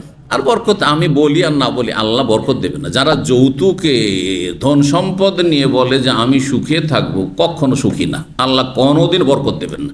হারামে কোনো বরকত নেই, না আপনার রুজি রোজগারে বরকত আছে, আপনার শরীর স্বাস্থ্যে বরকত আছে, আপনি যৌতুক নিয়ে বিয়ে করেছেন, বা আপনার বাপ মা যৌতুকের লোভী, মানে আপনার ছেলে মেয়েতে বরকত আছে, সেগুলি সৎ হবে। কারণ বিবাহ বন্ধনটা হচ্ছে জুলম অত্যাচার করে, শোষণ করে, মানুষের রক্ত চুষে। তো বলছেন যে নিষেধ করা হয়েছে এইরকম বিয়ে করতে, ইয়াতিম মেয়েকে যদি পূর্ণ মোহর না, ইল্লা ইউকসিদ ফি ইকমালিস সাদাক, পূর্ণ যদি মোহর দেয় তাহলে অসুবিধা নেই।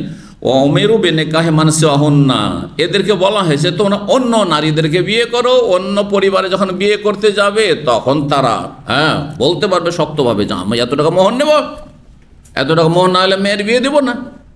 জি, কালাত বলছেন ওয়াস্তাফতান নাসু রাসূলুল্লাহ সাল্লাল্লাহু আলাইহি ওয়াসাল্লাম, একবার রাসূলুল্লাহ সাল্লাল্লাহু আলাইহি ওয়াসাল্লামকে কিছু লোকেরা ফতোয়া জিজ্ঞেস করলেন। তাহলে বোঝা গেল যে ইসলামে কোরআনে ফতোয়ার কথা আছে। ইসলামের কিছু শত্রু মুনাফিকরা মুসলিম সমাজে ফতোয়ার বিরুদ্ধে তারা বলে, শুনেছেন এরকম কিছু নাস্তিক, কিছু সেকুলার আছে, এই আলেমদের ফতোয়াবাজি, এই ফতোয়া সেই ফতোয়া। আল্লাহ বলছে ইয়াস্তাফতুনাকা ফিন-নিসা, হে নবী আপনাকে লোকেরা ফতোয়া জিজ্ঞেস করছে, কিন্তু ফতোয়া যোগ্য আলেমকে জিজ্ঞাসা করতে হবে। আপনি যেখানে সেখানে ফুটপাতে ফতোয়া জিজ্ঞাসা করা শুরু করেন, মসজিদের ইমাম থেকে ফতোয়া জিজ্ঞাসা করবেন, মোল্লা দাড়িওয়ালা দেখলে হুজুর একটু ফতোয়া একটু বলেন, দাড়ি দেখলে মোতাওয়া, দাড়ি দেখলে হুজুর, এগুলো মূর্খদের কাজ। যেমন ডাক্তারি পোশাক দেখলে ডাক্তার মনে করে নেবেন নাকি? ডাক্তারি পোশাক দেখলে সাদা একটা পোশাক পরে আছে, ইউনিফর্ম পরে আছে, আপনি মনে করবেন আর ওইটা নিয়ে ফুটপাতে ওষুধ বিক্রি করছে, চার টেবিল নিয়ে বসে গেছে, আপনি ওষুধ নিতে শুরু করবেন? কখনো নেবেন না আপনি। তো ফতোয়ার কথা কোরআন হাদিসে আছে, কিন্তু ফতোয়া দেবে যোগ্য ব্যক্তি, আর জনগণ ফতোয়া নেবে যোগ্য বিজ্ঞ আলেমের কাছে। মোল্লাদের কাছে, কাঠমোল্লাদের কাছে ফতোয়া নেবে না, বেদাতি আলেমের কাছে ফতোয়া নেবে না। জি, হোমড়া চোমড়া দেখে শুধু ফতোয়া নেবে না। বলছে ওয়াস্তাফতান নাসো, লোকেরা ফতোয়া জিজ্ঞেস করলো রাসূলুল্লাহ বাদাজাল এর পরেই এই বিষয়গুলিতে। তখন ফাআনজালাল্লাহু তাআলা আরেকটা আয়াত আল্লাহ নাযিল সূরা নিসাতে আয়াত নম্বর 127। জি, আয়াত নম্বর 3-এর পরে 127 কি? কুলিল্লাহু ইউফতিকুম ফিহিন্না, আল্লাহ তোমাদেরকে ফতোয়া দিচ্ছেন এই নারীদের সম্পর্কে। ওয়া তারগাবুনা আন তানকিহুন্না, তাতে একটা অংশ রয়েছে তোমরা তাদের বিয়ের ক্ষেত্রে ধন সম্পদ যদি না থাকে, ওই ইয়েতিম মেয়েটির, ওর বাবার কিছু পায়নি, গরিবের মেয়ে ইয়েতিম হয়েছে, তাহলে তাদের আবার বিয়ের ক্ষেত্রে অনাগ্রহী, বিয়ের ক্ষেত্রে অনাগ্রহী। আর যদি ধনীর মেয়ে হয়, সে এতিমটি ধনী হয়, পয়সাওয়ালা হয়, পয়সাওয়ালার মেয়ে হয়, বাবা মারা গেছে কিন্তু পয়সা আছে, ধন সম্পদ আছে, তখন বিয়ের ক্ষেত্রে আগ্রহী, তাহলে হ্যাঁ কি আছে? অসৎ উদ্দেশ্য। আসল তোমার বিয়ে উদ্দেশ্য নেই, আসল টার্গেট হচ্ছে সম্পদ অথবা সৌন্দর্য। এইরকমই যারা বিদেশে পাড়ি দেওয়ার জন্য, আসলে পশ্চিমা ইউরোপ আমেরিকায় থাকে কোনো মেয়ে, আসল বিয়ে উদ্দেশ্য নয়।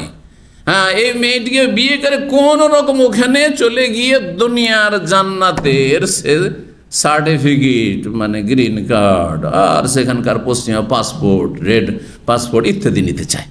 বুঝা গেছে? না, মোটেই জায়েজ না, অসৎ উদ্দেশ্য।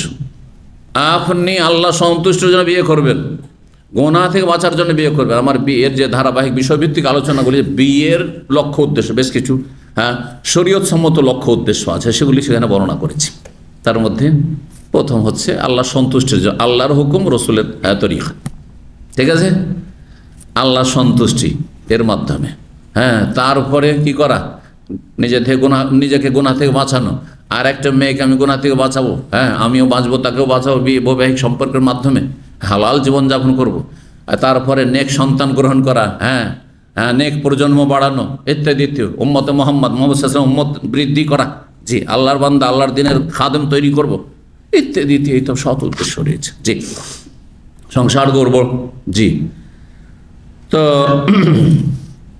বলছেন ফাআনজালাল্লাহু লাহুম, আল্লাহ নাযিল আন্নাল ইয়াতীমাতা, ইয়াতীম মেয়ে ইযা কানাত যাতা জামালিন ওয়া মালিন, যদি সুন্দরী হইতো আর সম্পদশালী হইতো, রাগিবু ফি নিকাহিহা ওয়া নাসাবিহা, তাহলে তাকে বিয়ে করে আগ্রহী হতো এবং তার বংশের সাথে আত্মীয়তায় আগ্রহী হতো, যে বংশ আত্মীয়তা করা যাক, কারণ বেশ সুন্দরী আর পয়সাওয়ালা। ফি ইকমালিস সাদাকি, আর পূর্ণ যদি কি দিয়ে থাকে, মোহর দিয়ে থাকে, তাহলে ঠিক আছে। ওয়াইদা কানাত মারগুবাতান আনহা, আর কিছু লোকের বদ স্বভাব ছিল, তাহলে সেই যুগে কিছু লোক ছিল যাদের বদ স্বভাব ছিল, জি, সেই সমাজে। এই জন্য আয়াতে সতর্ক করা হয়েছে, তোমার নিয়তটা কি, তোমার টার্গেটটা কি, সে মেয়েটা আসলে, আর মেয়েটার শুধু সৌন্দর্য আর আপনার ওর ধন সম্পদ, নাকি তোমার বৈবাহিক সম্পর্কের মাধ্যমে সৎ উদ্দেশ্য তোমার সংসার করা।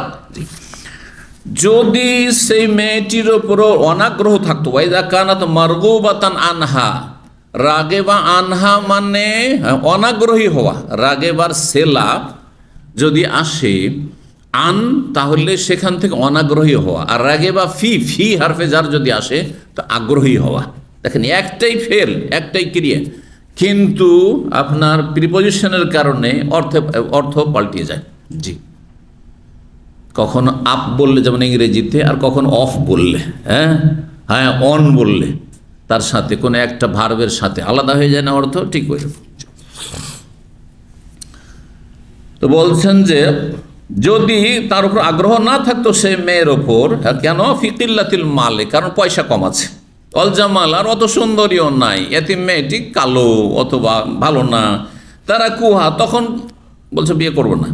ওয়াখাজু গায়রা, তখন অন্য মহিলাদের বিয়ে করতো, কালাত মায়েশা বলছেন ফাকামা ইয়াতরুকুনা হিনা ইয়ারগাবুনা আনহা, যেমন কোন মেয়ের ওপর অনাগ্রহী হলে, অত আগ্রহ নাই মেয়েটির ওপর, মেয়েটি পছন্দ নয়, কিন্তু স্বার্থের জন্য বিয়ে করতে যায়, সেই ক্ষেত্রে যখন সেই ক্ষেত্রে কি করতে হবে? ছেড়ে দিতে হবে। ফাকামা ইয়াতরুকুনা হিনা ইয়ারগাবুনা আনহা, যখন পছন্দ নয় অনাগ্রহী মেয়ের ওপর, তখন যেমন তারা বিয়ে করতো না, ফালাইসা লাহুম, তাহলে তোমাদের জন্য এই অধিকার নেই আইয়ান কেহু এদা রাগাউ ফিহা, আগ্রহী হইলে অর্থাৎ তার সৌন্দর্য আছে, তার পয়সা আছে, সেজন্য আগ্রহী বিয়ে করবে, করিও না, সেটাও করিও না।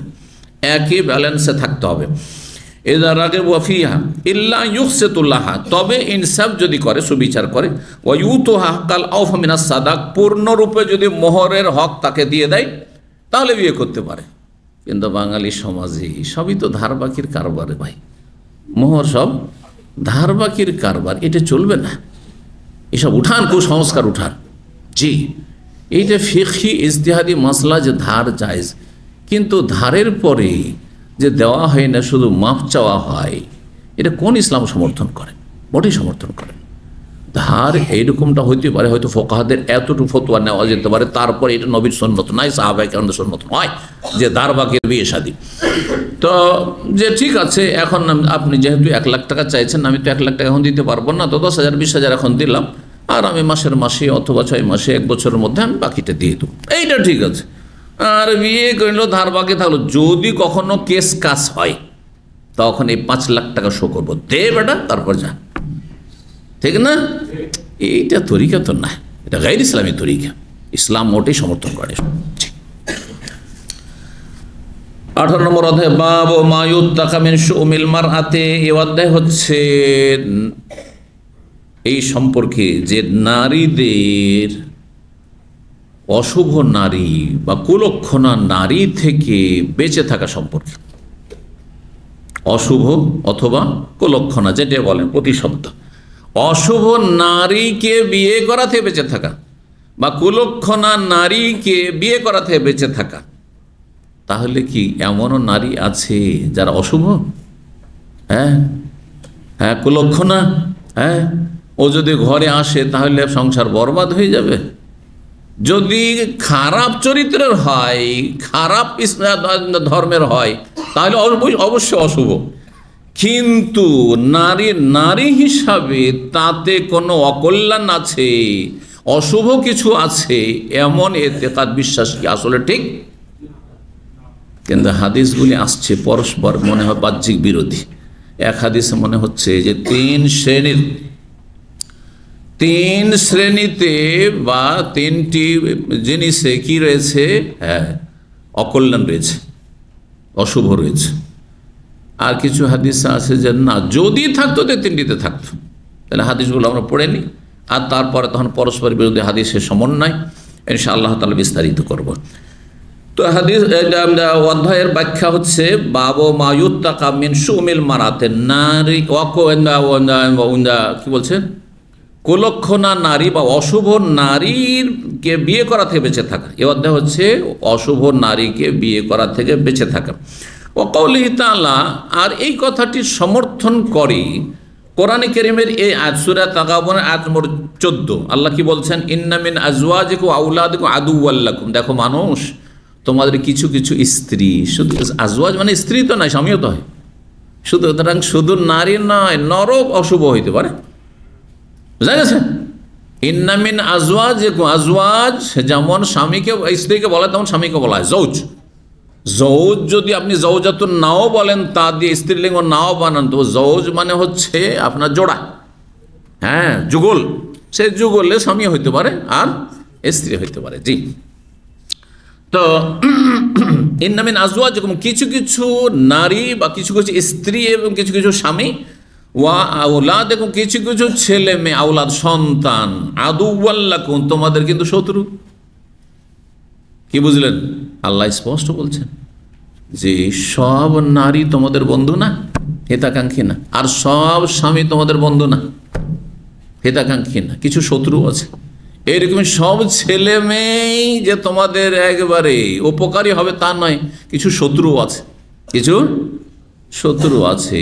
পার্থিব শত্রুতার চাইতে ধর্মীয় শত্রুতা আরো মারাত্মক। বোঝা গেছে না? পার্থিব ক্ষেত্রে শত্রু নয়, কিন্তু বেদিন, আপনি মাশাআল্লাহ মুসল্লি, সৌদি আরবে থেকে কত হজ উমরা করেছেন আর কত কি করেছেন, আর মাশাআল্লাহ কত ভালো মানুষ, আর আপনার ছেলে একটা নাস্তিক হইল, অথবা সে কাদিয়ানি হয়ে গেল, আহলে কোরআন গোমরা হয়ে গেল, জঙ্গি হয়ে গেল, তো দুশ্মন হইল না? ধর্মীয় দুশ্মন। বোঝা গেছে না? ধর্মের দুশ্মন। আদু আল্লাকুম, আল্লাহ হেফাজত করুন। ভালো মানুষ, বাপ মা ভালো মানুষ, কল্পনা করতে পারেন আমাদের ছেলে মেয়েরা খারাপ হয়ে যাবে। ছেলে কার মেয়েকে উঠিয়ে নিয়ে চলে এসছে, আস্তাগফিরুল্লাহ। মেয়ে আর কোনো ছেলের সাথে উদা হয়ে গেছে, বুঝছেন না? আমরা জীবনেও হয়তো এরকম ছিলেন না, হইতে পারে এরকমটা। যদি দায়িত্বহীনতা হয়ে থাকে তাহলে নিজেকে আগে মালামত করেন, তিরস্কার করেন যে আমার দোষ এটা হয়েছে। আর যদি দায়িত্বহীনতা না হয়ে থাকে, ঠিকভাবে অনেক সময় হয়তো বাবা ঠিকভাবে দায়িত্ব পালন করেছেন, মা দায়িত্ব পালন করেনি, মা মেয়ের দোষগুলিকে লুকিয়ে রেখেছে। অথবা মা ঠিকই চেষ্টা করেছে কিন্তু বাবা অসৎ ছিল, বাবা চেষ্টা করেনি। আরে আমরাও একসময় এরকম ছিলাম, এখন অনেক অসৎ বাবা আছে আমাদের সমাজে, অনেক অসৎ মা আছে। কি বলে, আরে যৌবনকালে হয়েই থাকতো, আমরাও তো একসময় ছিলাম না, আউযুবিল্লাহ। আরে আমার ভুল হয়ে গেছে, আর তো কিছু করার নেই তওবা ছাড়া। সেই জন্য আমি ভুলের রাস্তাতে আমার ছেলে মেয়েকে সমর্থন করব, হ্যাঁ, অথবা সেই দিকে আমি ঠেলে দেবো না, মোটেই না। ওয়ানফুসাকুম, যা হয়েছে হয়েছে, এখন জাহান্নাম থেকে নিজে বাঁচো আর আহলিকুম, পরিবারকে বাঁচাও। এসব কথা অসৎ লোকদের কথা। আজকাল কিছু জেনারেল শিক্ষিত লোক বেদিন অসৎ, আরে হতেই পারে যৌবনকালে, নাউযুবিল্লাহ।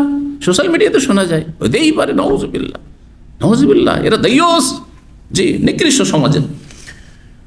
তো ইন্না মিন আজওয়াজিকুম ওয়া আওলাদিকুম আদুওয়াল লাকুম, কিছু কিছু স্বামী স্ত্রী আর কিছু কিছু সন্তান তোমাদের দুশমনও আছে।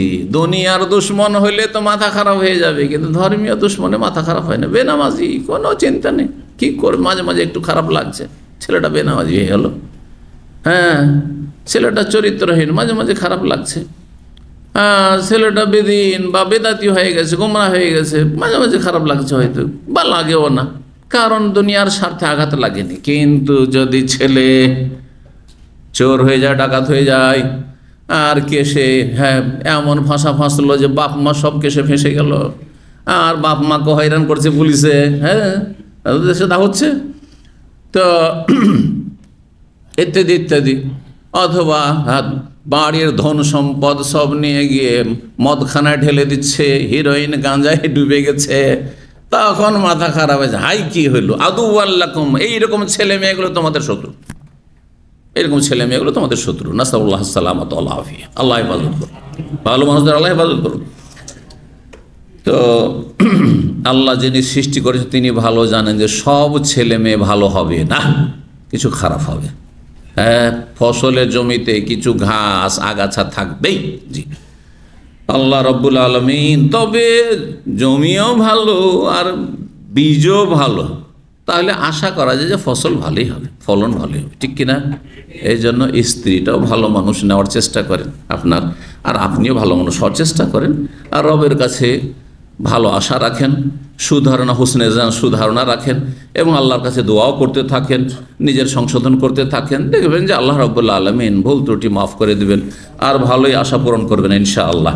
জি, তো 5093 নম্বর হাদিস বর্ণনা করছেন আব্দুল্লাহ বিন ওমর রাদিয়াল্লাহু তাআলা আনহু। তিনি বলেন, আন্না রাসূলুল্লাহ সাল্লাল্লাহু আলাইহি ওয়াসাল্লাম, রাসূলুল্লাহ বলেন, আশ-শুমু ফিল মারআতি ওয়াদ দারি ওয়াল ফারাসি, অশুভ রয়েছে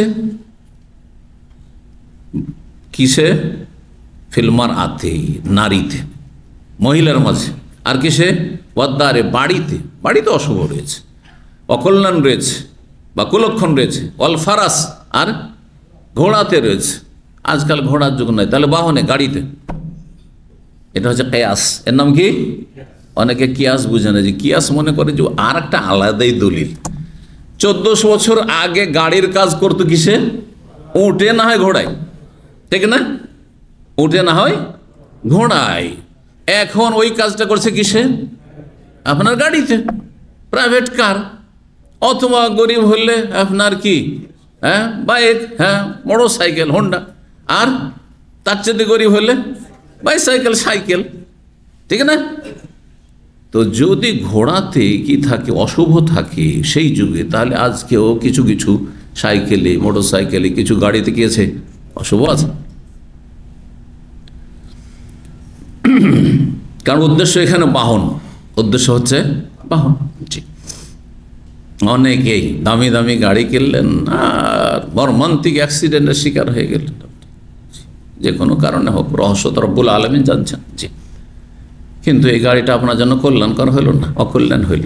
জি, অনেকেই আপনার বাইক অ্যাক্সিডেন্টে মারা যাচ্ছে, হতাহত হচ্ছেন। জি, দাঁড় বাড়ি অনেক সময় বাড়িতে আগুন লেগে গেল, বাড়িতে কোনো বালা মুসিবত চলে আসলো, বাড়িতে জিন শয়তানের এত উপদ্রব যে বাস করা মুশকিল, অবস্থা পেরেশানির শেষ নেই, ইত্যাদি ইত্যাদি হতে পারে।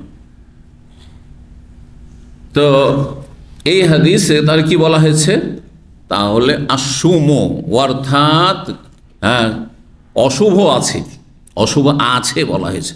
কিসে? ফিল্মার আতে, নারী জাতিতে, মানে সব নারীতে না, কিছু নারীতে, অদ্দারে আর ঘর বাড়িতে, সব বাড়িতে নয়, কিছু বাড়ি ঘরে আছে, কারো বাড়ি ঘরে আছে। অলফারাসে, আর সবার গাড়িতে নয়, অনেকের গাড়ি বরকত, অনেকের গাড়ি বরকত, মাশাআল্লাহ, গাড়ি আছে তো আছে, চলছে আলহামদুলিল্লাহ, খরচও কম, অল্প খরচে আলহামদুলিল্লাহ চলেই যাচ্ছে, আলহামদুলিল্লাহ, সহি সালামত, তেমন দুর্ঘটনা শিকারও না, আলহামদুলিল্লাহ, আল্লাহ যেন ভালো মানুষদের তাই করেন। তো বাড়িতে আর ঘোড়াতে। তারপরের হাদিসগুলি দেখি, আর দু তিনটি হাদিস এই মর্মে রয়েছে। 5094 নম্বর হাদিস, হাদিস বর্ণনা করছেন ইবনে ওমর রাদিয়াল্লাহু তাআলা, বর্ণনাকারী আগে সাহাবী, যাকারু সুমা ইনদান নবী সাল্লাল্লাহু আলাইহি ওয়াসাল্লাম, সাহাবায়ে কেরাম নবী সাল্লাল্লাহু আলাইহি ওয়াসাল্লামের সামনে অশুভ সম্পর্কে আলোচনা করুন। বুঝছেন তো, অশুভ মানে কোনো কিছু কুলক্ষী হওয়া, ভাগ্য খারাপের কারণ হওয়া। নবী সাল্লাল্লাহু আলাইহি ওয়াসাল্লামকে অশুভ সম্পর্কে আলোচনা করা হইল, তখন নবী সাল্লাল্লাহু আলাইহি ওয়াসাল্লাম বলে, ইনকানা সুমো ফি শাইইন, কোনো কিছুতে যদি অশুভ থাকতো, কুলক্ষণ থাকতো, ফাফিদ্দারে, তাহলে বাড়িতে থাকতো, আর কিসে থাকতো?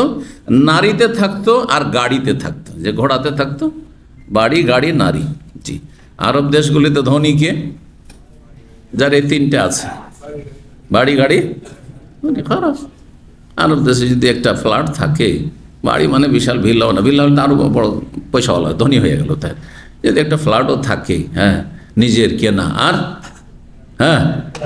একটা গাড়ি লাগবে আগে, গাড়ি না দেখলে কোনো মেয়ে আসবেও না, গাড়ি আছে কিনা, কেমন গাড়ি আছে।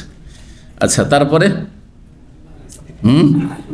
নারী যদি না থাকে, সবই আছে, একটা ফ্ল্যাটও কিনে নিয়েছে বেচারা, কিন্তু মোহরের টাকা 1-1.5 লাখ রিয়া জুটাইতে পারে না, আর বিয়েও করতে পারছে না, তাহলে মিসকিন, মাফি ওর মা, ঠিক না, মিসকিন আছে। জি, আপনাদের প্রবাসীদেরকে আরবরা মিসকিন বলে ফেতরা দিয়ে দেয়, জাকাত দিয়ে দেয় না, খবরদার নেবেন। কিসের জন্য?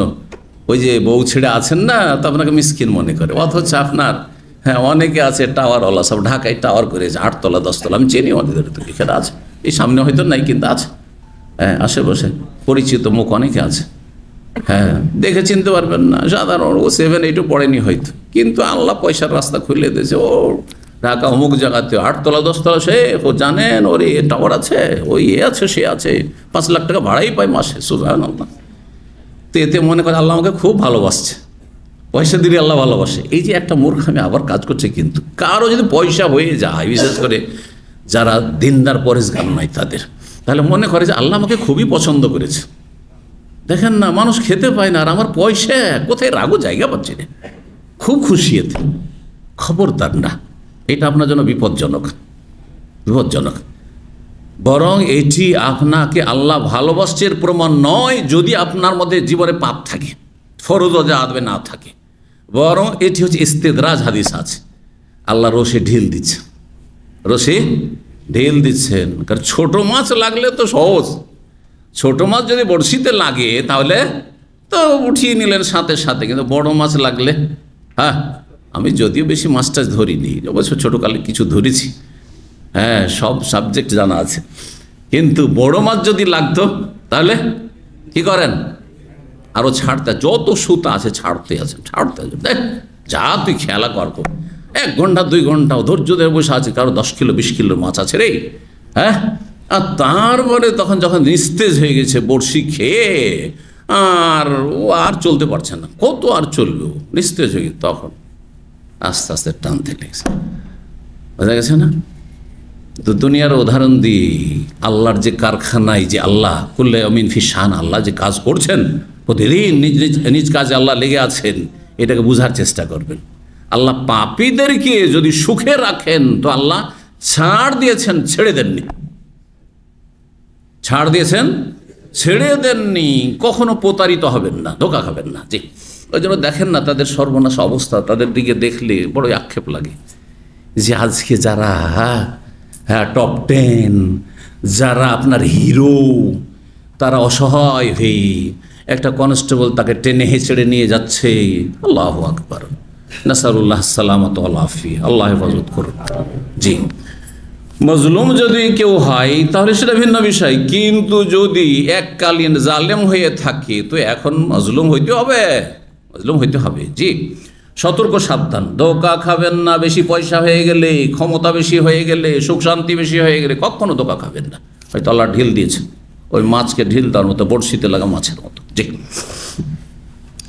তো নবী সাল্লাল্লাহু আলাইহি ওয়াসাল্লাম বলছেন, ইনকান সুমফিসাইন, কোনো কিছুতে যদি অশুভ থাকতো, ফাফিদ দাঁড়ে, তাহলে বাড়িতে থাকতো, নারীতে থাকতো, আর ঘোড়াতে থাকতো।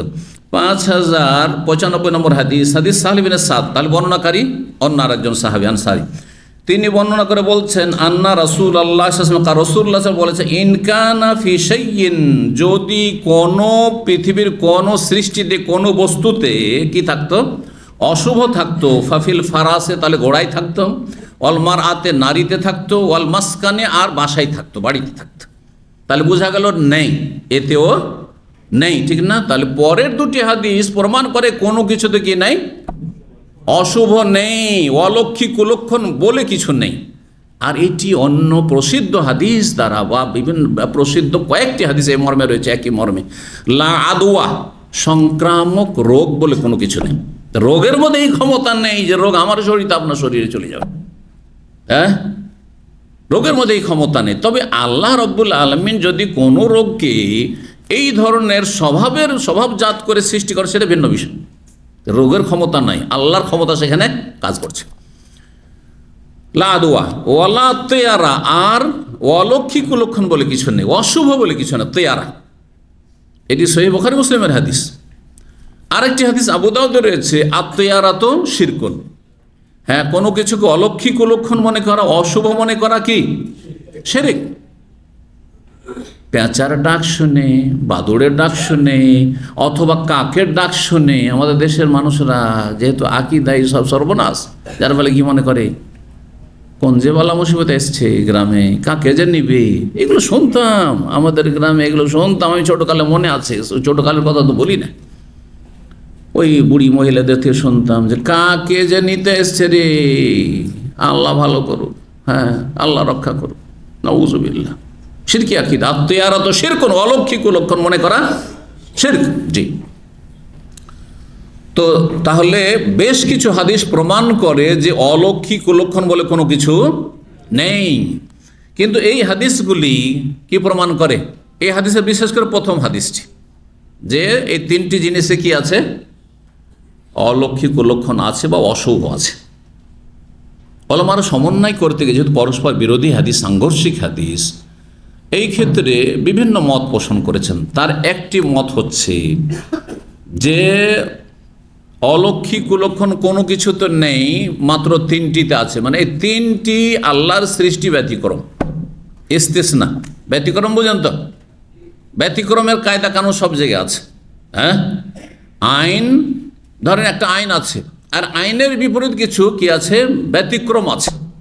কায়দা কানুন আছে সার্কুলার, ধরেন অঙ্কের কিছু কায়দা আছে, হ্যাঁ, ইংলিশের কোনো গ্রামারের কায়দা আছে, আরবি গ্রামারের কায়দা আছে। আর কায়দার খেলাফ যেগুলোকে আরবি গ্রামার, সেগুলোকে যারা আরবি মাদ্রাসা পড়েছে খেলাফে কেয়াস বলা হয়, মানে যেটা ধারাবাহিক যে কায়দা কানুন দলিল তার, হ্যাঁ, ব্যতিক্রম। তো ব্যতিক্রম কিছু বিষয় রয়েছে।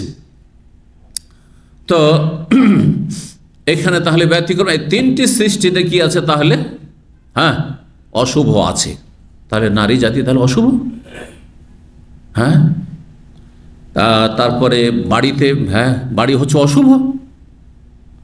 আর এইরকমই বাহন, ওলামারা বলছেন যে সব বাড়িতে নয়, সব নারীতে নয়, কিন্তু কিছু কিছু নারীতে আছে, কিছু কিছু বাড়িতে আছে, আর কিছু কিছু, হ্যাঁ, বাহনে আছে, কিছু কিছু ঘোড়াতে আছে। কোন ধরনের নারী যদি অবাধ্য হয়, স্বামীকে মানে না, হ্যাঁ, স্বামীর পরিবারের কথাবার্তা মানে না, শ্বশুর শাশুড়িকে মোটেই সম্মান করে না, তারপরে খেয়ানত করে, পরে কে লিপ্ত, অশুভ। হ্যাঁ, তাহলে সে ব্যক্তি হিসাবে অশুভ নয়, কিন্তু তার আচার আচরণের কারণে, তার বদচরিত্র বা বদ্দিনের কারণে সে অশুভ। অথবা সৃষ্টিগতভাবে অশুভ, ওলামারা ব্যাখ্যা করতে এটাও বলেছেন, ধরেন যে বন্ধ্যা নারী, বাচ্চাই হইল না, বিয়ে করলেন বাচ্চা হইল না, অনেকে ভুক্তভোগী, বাচ্চাও হইল না সারা জীবন, আর বিয়ে করতে দেবে না। আরে অনেক আলেমও ভুক্তভোগী, যেসব আলেমদের ছেলে মেয়ে হয়নি, কাছাকাছি গিয়ে জিজ্ঞেস করবেন, কারণ তাদের জন্য তো অন্তত 2-3 বিয়ে করা জরুরি, আর একটা বিয়ে করা অন্তত জরুরি, কারণ ছেলে মেয়ে নিতে হবে। আপনি দুনিয়া থেকে চলে যাবেন, আপনার সাদকা জারিয়ে কি থাকবে? নেক্সট সন্তান আপনি দুনিয়াতে রেখে যাবেন না, কিন্তু তারপর বিয়ে করছেন না। এখানে সবচেয়ে বড় বাধা হচ্ছে স্ত্রী। এদিকে বাচ্চাও হয় না, আর সমস্যা স্ত্রীতে আছে, সমস্যা স্বামীতে থাকে, সেটা বিষয়। সেখানেও স্বাধীনতা দেওয়া হয়েছে স্ত্রীকে, তুমি চলে যাও তালাক নিয়ে, কোনো অসুবিধা নেই, পূর্ণ স্বাধীনতা আছে, তার কোনো দোষের কথা নেই। এখানে বিয়ে করতে দিচ্ছে না, একবারে ধরে আছে, হ্যাঁ, গলা টিপে ধরে আছে। বিয়ে করলে ওয়ার্নিং দেওয়া হচ্ছে যে আমার ভাইরা দেখবে তোমাকে, বাস করবে কি করে, তুমি কোথায় যাবে, তুমি আউযুবিল্লাহ, আল্লাহ হেফাজত করো। এগুলো হচ্ছে অশুভ। যেই নারী বাচ্চা দেয় না, আবার বাচ্চা দেয় না, তারা বিয়েও করতে দেবে না, অশুভ নারী। তাহলে ব্যতিক্রম যে ওলামারা ব্যাখ্যা করেছেন যে এই 3টি জিনিসে আছে, কিছু কিছু নারীতে, কিছু কিছু গাড়িতে, বাহনে বা ঘোড়াতে, আর কিছু কিছু বাড়িতে, এটা ঠিক। এইভাবে যত খারাপ দিকগুলো নারীদের আছে, যদি এইরকম খারাপ মহিলা পড়ে যায় ভাগ্যে, তাহলে সেটা অশুভ। কিন্তু ভালো মহিলা নিয়ামত। আর দুনিয়া কুল্লাহা মাতা, নবী সাল্লাল্লাহু আলাইহি ওয়াসাল্লাম বলছেন, দুনিয়া সব ভোগের সামগ্রী, হালাল সব ভোগের সামগ্রী। ওয়া খায়রু মাতাইদ দুনিয়া আল মারাতুস সালিহা, আর দুনিয়ার সবচেয়ে উৎকৃষ্ট ভোগের বস্তু, উৎকৃষ্ট নিয়ামত, দুনিয়ার নিয়ামত হচ্ছে পয়সা নয়, কি? আল মারাতুস সালিহা, নেক, সতী, পরেজগার, আল্লাহ ওয়ালি স্ত্রী। জি জি, প্রশংসাও রয়েছে। এইরকম বাড়ির ক্ষেত্রে, বাড়ি যদি সংকীর্ণ ছোট বাড়ি, এত ছোট ঘর যে একটা খাট ফেললে আর হাঁটার কোনো জায়গা নেই, এই বাড়িতে অশান্তি, একটা মানসিক অশান্তি। হ্যাঁ, আবহাওয়া সেখানে পাকশাক, সেখানেই থাকা, সেখানেই সব কিছু গন্ধ আর ধোঁয়া, অশুভ অশুভ। ওলামারা বলছেন, বাড়ি যদি সংকীর্ণ সংকুচিত হয়, অথবা এর বিপরীত হয়, বাড়ির আপনার ধরেন আপনার লাগবে 3-4টা রুম লাগবে, আর বিশাল ভিলা 50টা রুম বানিয়ে রেখে দিয়েছেন, সবগুলিতে শয়তান বাস করছে, সবগুলিতে শয়তান বাস করছে, অশুভ। এই বাড়িতে কোনো সাদকাও নেই, কোনো গরিবকে কোনো আবাসনও নাই, কিচ্ছু নাই, হ্যাঁ, খালি পড়ে আছে, বছরকে বছর খালি পড়ে আছে, শুধু অশুভ। তো এইরকম বাড়িগুলো অশুভ। আর ঘোড়া, ঘোড়া পুষেছেন অহংকারের জন্য। ঘোড়া সম্পর্কে, ঘোড়া 3 রকম মানুষ পুষে, একটি হাদিস রয়েছে। তার মধ্যে এক শ্রেণীর লোক অহংকারের জন্য। ঘোড়া মানে কি? এটা বিলাসিতা, ঘোড়া পুষাটা। আজকালকার জামানায়, কেন জেহাদের জামানা নেই, ঘোড়া দিয়ে জেহাদও হয় না, ঘোড়া বিলাসিতার জন্য, অহংকারের জন্য। আমার বাড়িতে এত দামি ঘোড়া আছে, আমি সেই ওই আজারবাইজান, উজবেকিস্তান থেকে ঘোড়া নিয়েছি, হ্যাঁ, অমুক দেশ থেকে, তুর্কিস্তান থেকে ঘোড়া নিয়েছি। কথা বুঝতে পেরেছেন? আমাদের এলাকায় এক মন্ত্রী ঘোড়া ছিল, মুসলিম মন্ত্রী, তোর বাড়ি যেতাম আমরা, যেহেতু আমি শিক্ষকতার জামানা কাটিয়েছি মদিনা আসার আগে, তো যেতাম। যদিও সেই মন্ত্রী বেরেলবি ছিল, কিন্তু মুসলিম দরদি ছিল, মুসলিম হিসাবে। তো একটা ঘোড়া সব সময় দাঁড়িয়ে থাকতো তার যে বাড়ির পাশে যে বাগান বা গার্ডেন রয়েছে সেখানে। আর তখনকার, আজকের থেকে 30-35 বছর, 40 বছর, আমার তো 35 বছর হয়ে যাচ্ছে মদিনা আসা, তার আগে 40 বছর আগে সেই ঘোড়া দেখেছি, সুবহানাল্লাহ। তখনকার যুগে কয়েক লক্ষ টাকা মূল্য। এই ঘোড়া দিয়ে ইসলামের কোনো খেদমত তো হয় না, কোনো কিছুই হয় না, তো সেটা বাহনের জন্য নয়, শুধু শোয়ের জন্য, দেখার জন্য, শুধু অহংকার প্রদর্শের জন্য। এইরকম ঘোড়া যদি থাকে, দেখাবার জন্য শুধু গাড়ি, নতুন প্রতি বছর নতুন নতুন মডেলের গাড়ি, নতুন নতুন মডেলের গাড়ি, নতুন নতুন মডেলের মোবাইল, পয়সা আছে প্রতি বছর। হ্যাঁ, লেটেস্ট কি বলা হচ্ছে আজকাল ওটাকে, লেটেস্ট না, লেটেস্ট মোবাইল। আজকাল যারা ওই লেটেস্টের আসক্ত, তারা জানে যে এখন আইফোন কয় নম্বর চলে এসছে, তো স্যামসাং কয় নম্বর চলে এসছে আমাদের দুনিয়ার খবরই নেই, একটা দিয়ে কাজ চললেই হলো, ঠিক না? জি। একসময় আমি ছোট মোবাইলই রাখতাম, তো বিভিন্ন দেশে যখন যেতাম তখন শেখ এখনও এটা ইউজ করেন, আমি যে হ্যাঁ এটা ইউজ করি, এটাই কিছুদিন থেকে ছেড়েছি কারণ এটাও খারাপ হয়েছে সেজন্য।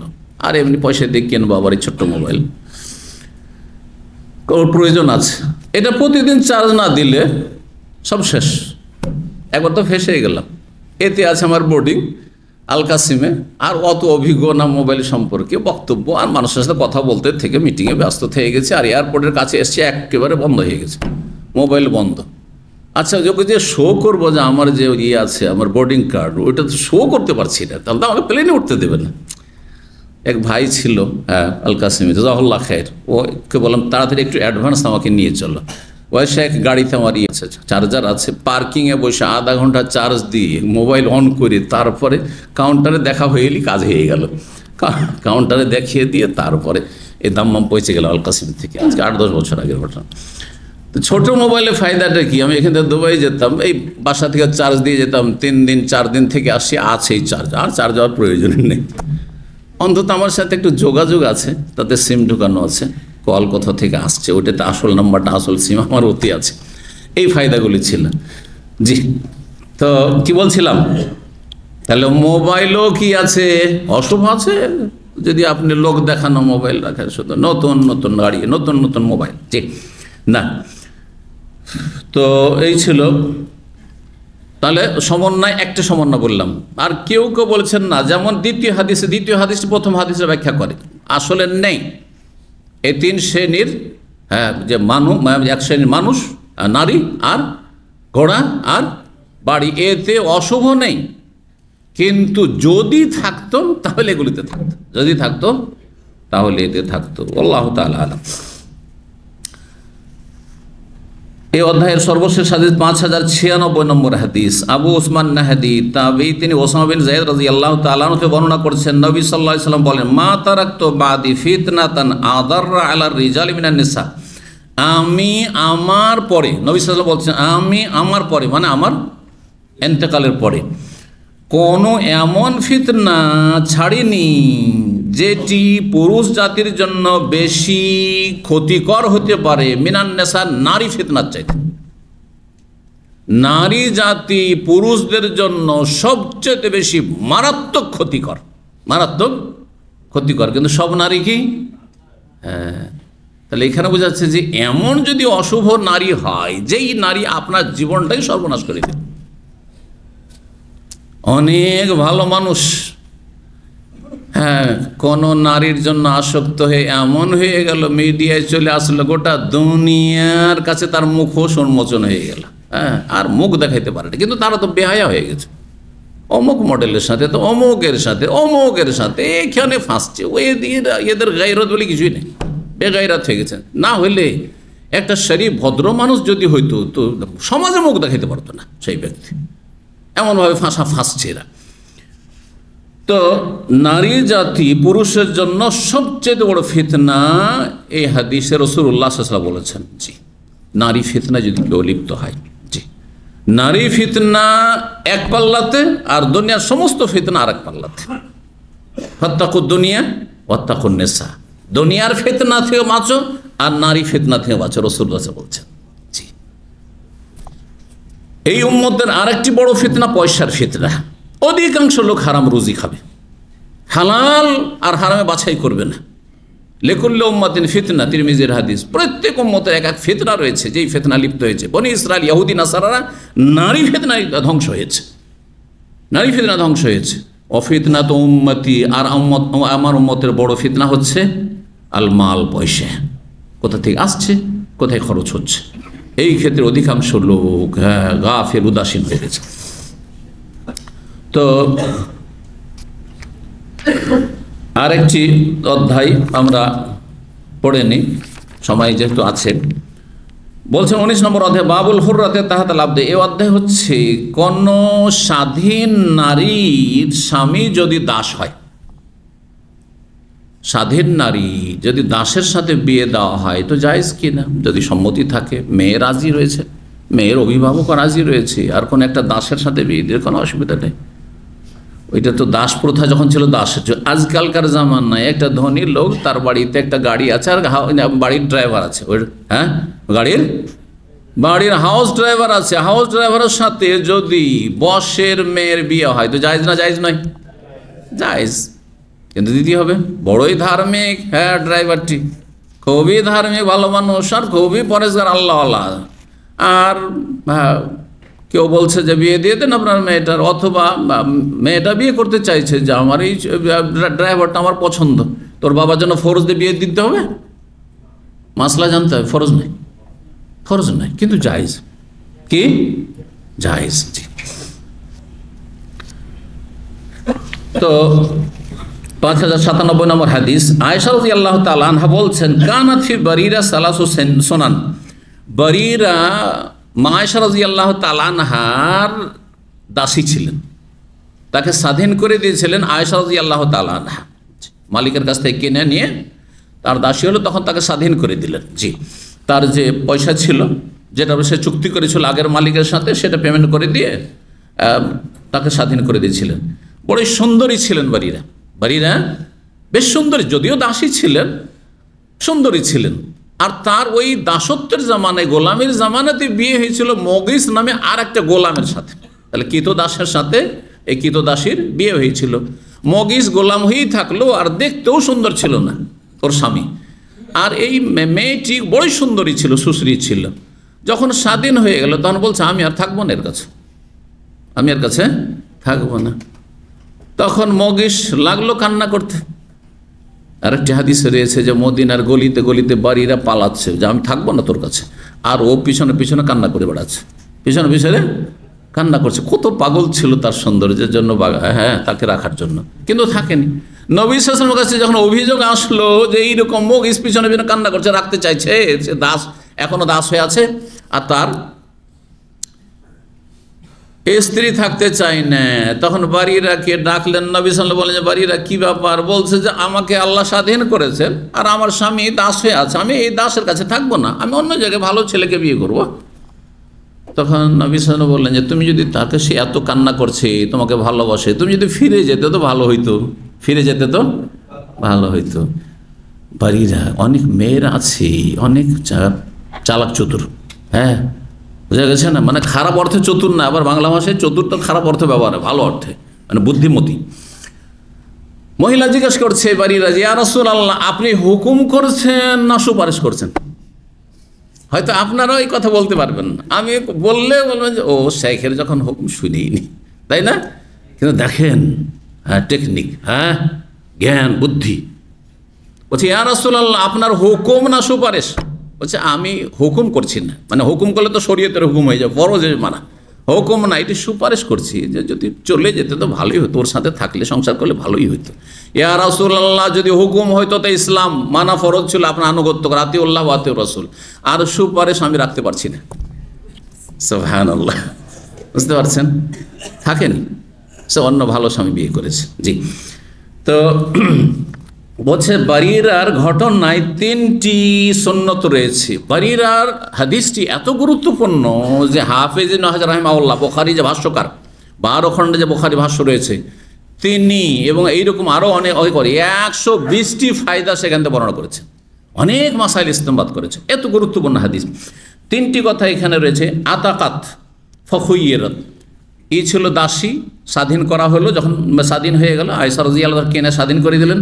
ফাখুইয়্যারা, তখন ইসলাম তাকে স্বাধীনতা দিল, এখন তুমি দাসের অধীনে থাকতেও পারো, আবার তুমি স্বাধীন হয়ে অন্য জায়গায় বিয়েও বসতে পারো। আর আরেকটি মাসলা হচ্ছে, রাসূলুল্লাহ সাল্লাল্লাহু আলাইহি ওয়াসাল্লাম বলেন, আল ওয়ালাউ লিমান আতাকা, যে স্বাধীন করবে সে ওয়ালার হক পাবে। ওয়ালা মানে হচ্ছে যে স্বাধীন করলো তার অনুগ্রহ রয়েছে এই দাস বা দাসীর ওপর, ঠিক কিনা? দাস মুক্ত করলো, তাহলে ওর একটা ইহসান রয়েছে। তারপরে যখন স্বাধীন হইল, তারপরে ধন সম্পদ, তার অনেক কিছুই আছে, ধন সম্পদ আছে মারা যাওয়ার সময়। এই ধন সম্পদগুলো পাবে কে? সাধারণত দাস দাসীর আত্মীয় স্বজন হয়তো কেউ থাকে না, আত্মীয় স্বজন থাকলে নাই পাবে, কিন্তু আত্মীয় স্বজন নাই, কে পাবে? এই যে হকটি, মিরাসের অধিকার, যে স্বাধীন করেছে তার যেহেতু ইহসান অনুগ্রহ তার উপর রয়েছে, সুতরাং সে ভাগ পাবে।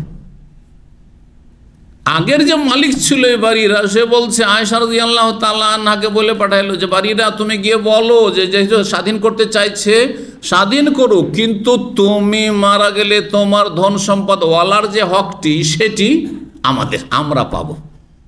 ইসলামের বিধান বলছে যে তুমি তো পয়সা নিয়ে ছাড়লে, তুমি তো বিক্রি করলে, তুমি কিসের পাবে? হ্যাঁ, যে স্বাধীন করেছে সে পাবে। আর স্বাধীন করেছে কে? আয়েশা রাদিয়াল্লাহু তাআলা ওয়ালাউ লিমান আতাকা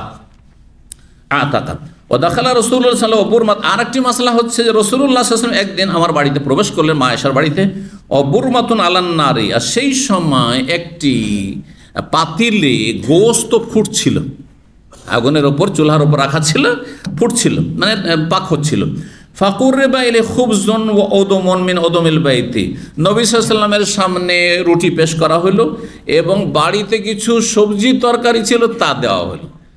গোশত ফুটছে, দিয়ে গোশত রান্না হচ্ছে, আর নবী সাল্লাল্লাহু আলাইহি ওয়াসাল্লাম কি দেওয়া হচ্ছে?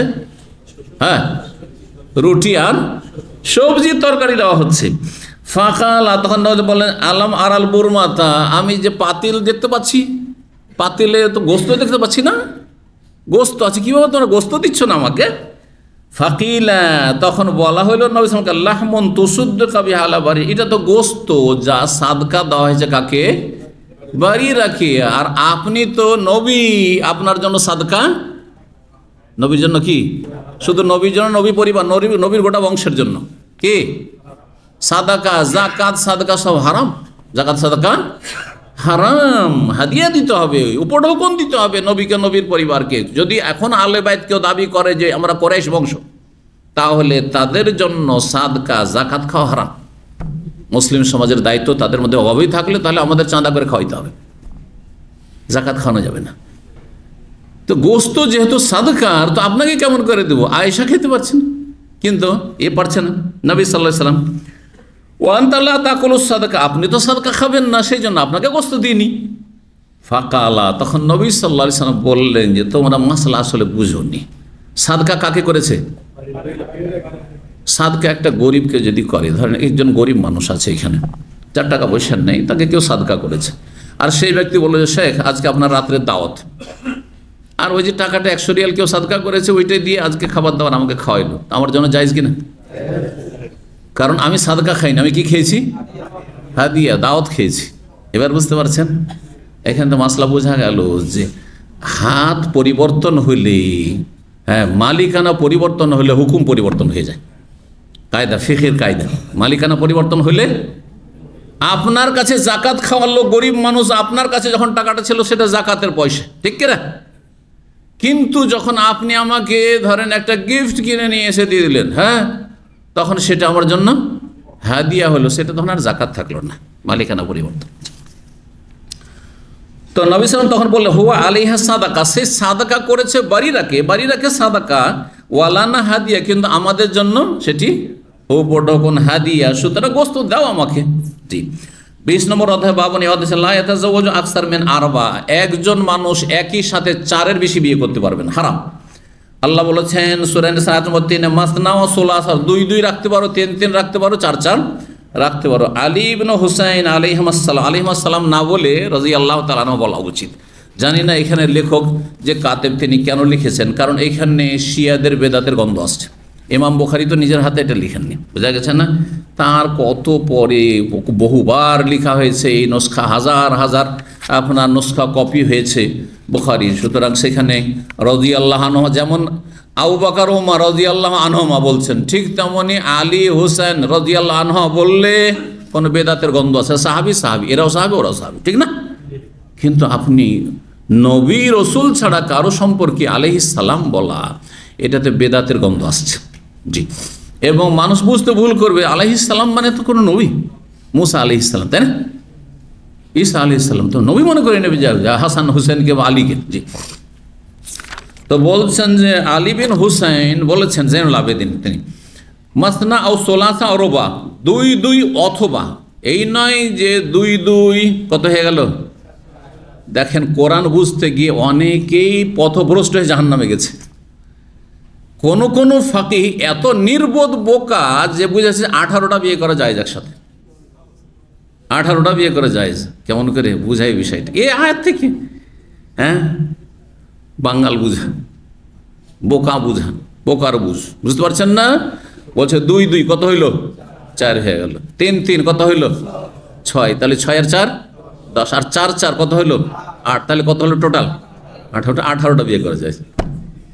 দেখেন, কোরআন দিয়ে জাহান্নামে যাওয়া যাবে কোরআন অপব্যাখ্যা করলে। কোরআন দিয়ে জাহান্নামে গেছে পথভ্রষ্টরা, কোরআন ব্যবহার করে জাহান্নামে গেছে। দেখিয়ে দিলাম আপনাদের হাত চোখে আঙ্গুল দিয়ে দেখিয়ে দিলাম। আসলে আল্লাহ বলছেন মাসনা মাসনা, 2 2। এই জন্য তাফসীর করতে গিয়ে আলী বিন হোসেন জাইনুল আবেদিন বলছেন 2 2 অথবা ওয়াসলাসা আছে, কিন্তু অথবা 3 3 রাখো, না হয় 4 4 রাখো। জি, এই নয় যে সবগুলিকে একসাথে জমা করো। জি, একসাথে 2টো রাখতে পারবে, একসাথে 3টা রাখবে, একসাথে 4টা রাখতে পারবে। এইটা হচ্ছে অর্থের। ওয়াকাউলু জাল্লা যিকরুহু, এর দলিল হচ্ছে সূরা ফাতিরের প্রথম আয়াত। আল্লাহ বলেছেন ফেরেশতাদের ডানা পাখা সম্পর্কে, যে ফেরেশতারা বিভিন্ন রকমের সৃষ্টি, মানে সৃষ্টির ক্ষেত্রে কোন ফেরেশতার ডানা রয়েছে মাসনা 2 2 করে, আর সোলাসা 3 3টি করে রয়েছে। কোন ফেরেশতার রোবা 4 4টি করে, 4টে ডানা 4টে ডানা এইভাবে রয়েছে। আর কোন ফেরেশতা ইয়াজিদু ফিল খালকি মা ইয়াশা, জিবরাইল আলাইহিস সালামের কতটি ডানা ছিল? 600টি ছিল। জি, यानी মাসনা আও সুলাসা, অথবা। এই যে ওয়াও শব্দ, এর অর্থ এখানে তাফসীর করতে গিয়ে আও অথবা। একটি শুধু হাদিস 5098 নম্বর হাদিস মানুষ আয়েশা রাদিয়াল্লাহু তাআলা আনহা বলছেন ওয়াইন খিফতুম আল্লাহ তুকসিতু ফিল ইয়াতামা, তোমরা যদি ইনসাফ করতে আশঙ্কা করো, ভয় করো যে ইয়েতিম মেয়েদের ক্ষেত্রে ইনসাফ করতে পারবো না, কালাত হিয়াল ইয়েতিমা মেয়ে তা কোনো ইনদার রাজুলে, কোনো পুরুষ ব্যক্তি তার বাড়িতে তাকে লালন পালন করেছিল, ওয়াহু ওয়ালিয়া, সে ছিল তার অভিভাবক, ফায়াতাজাওয়াজুহা, তাকে বিয়ে করছে, আলা মালেহা, তার পয়সা দেখে, হয়তো ইয়েতিম মেয়েদের পয়সা দেখে, ওই ওসি ও সোহবাতা, কিন্তু তার সাথে ভালো আচরণ করছেন, তার সাথে ভালো আচরণ করছে না, ওয়ালা ইয়াদুল ফি মালেহা, আর তার ধন সম্পদ সম্পর্কে সুবিচারও করছে না, ফালিয়াতাজাওয়াজ মা তাবা লাহু মিনান নিসাই সিওয়াহা, তাহলে এতিম মেয়েকে বিয়ে করে অবিচার করে জাহান্নামে যেও না, অন্য মেয়েদেরকে বিয়ে করো আর ঠিকভাবে মোহর দাও। মাসনা 2 2 করে করো, না হয় 3 3 করে করো, না হয় 4 4 করে করো। এখানে আজকের আলোচনা শেষ করছি। ওয়া জাযাকুমুল্লাহু খাইরান ওয়া সাল্লাল্লাহু ওয়া সাল্লাম আলা নবিয়িনা মুহাম্মদ ওয়া আলা আলিহি ওয়া সাহবিহি আজমাইন।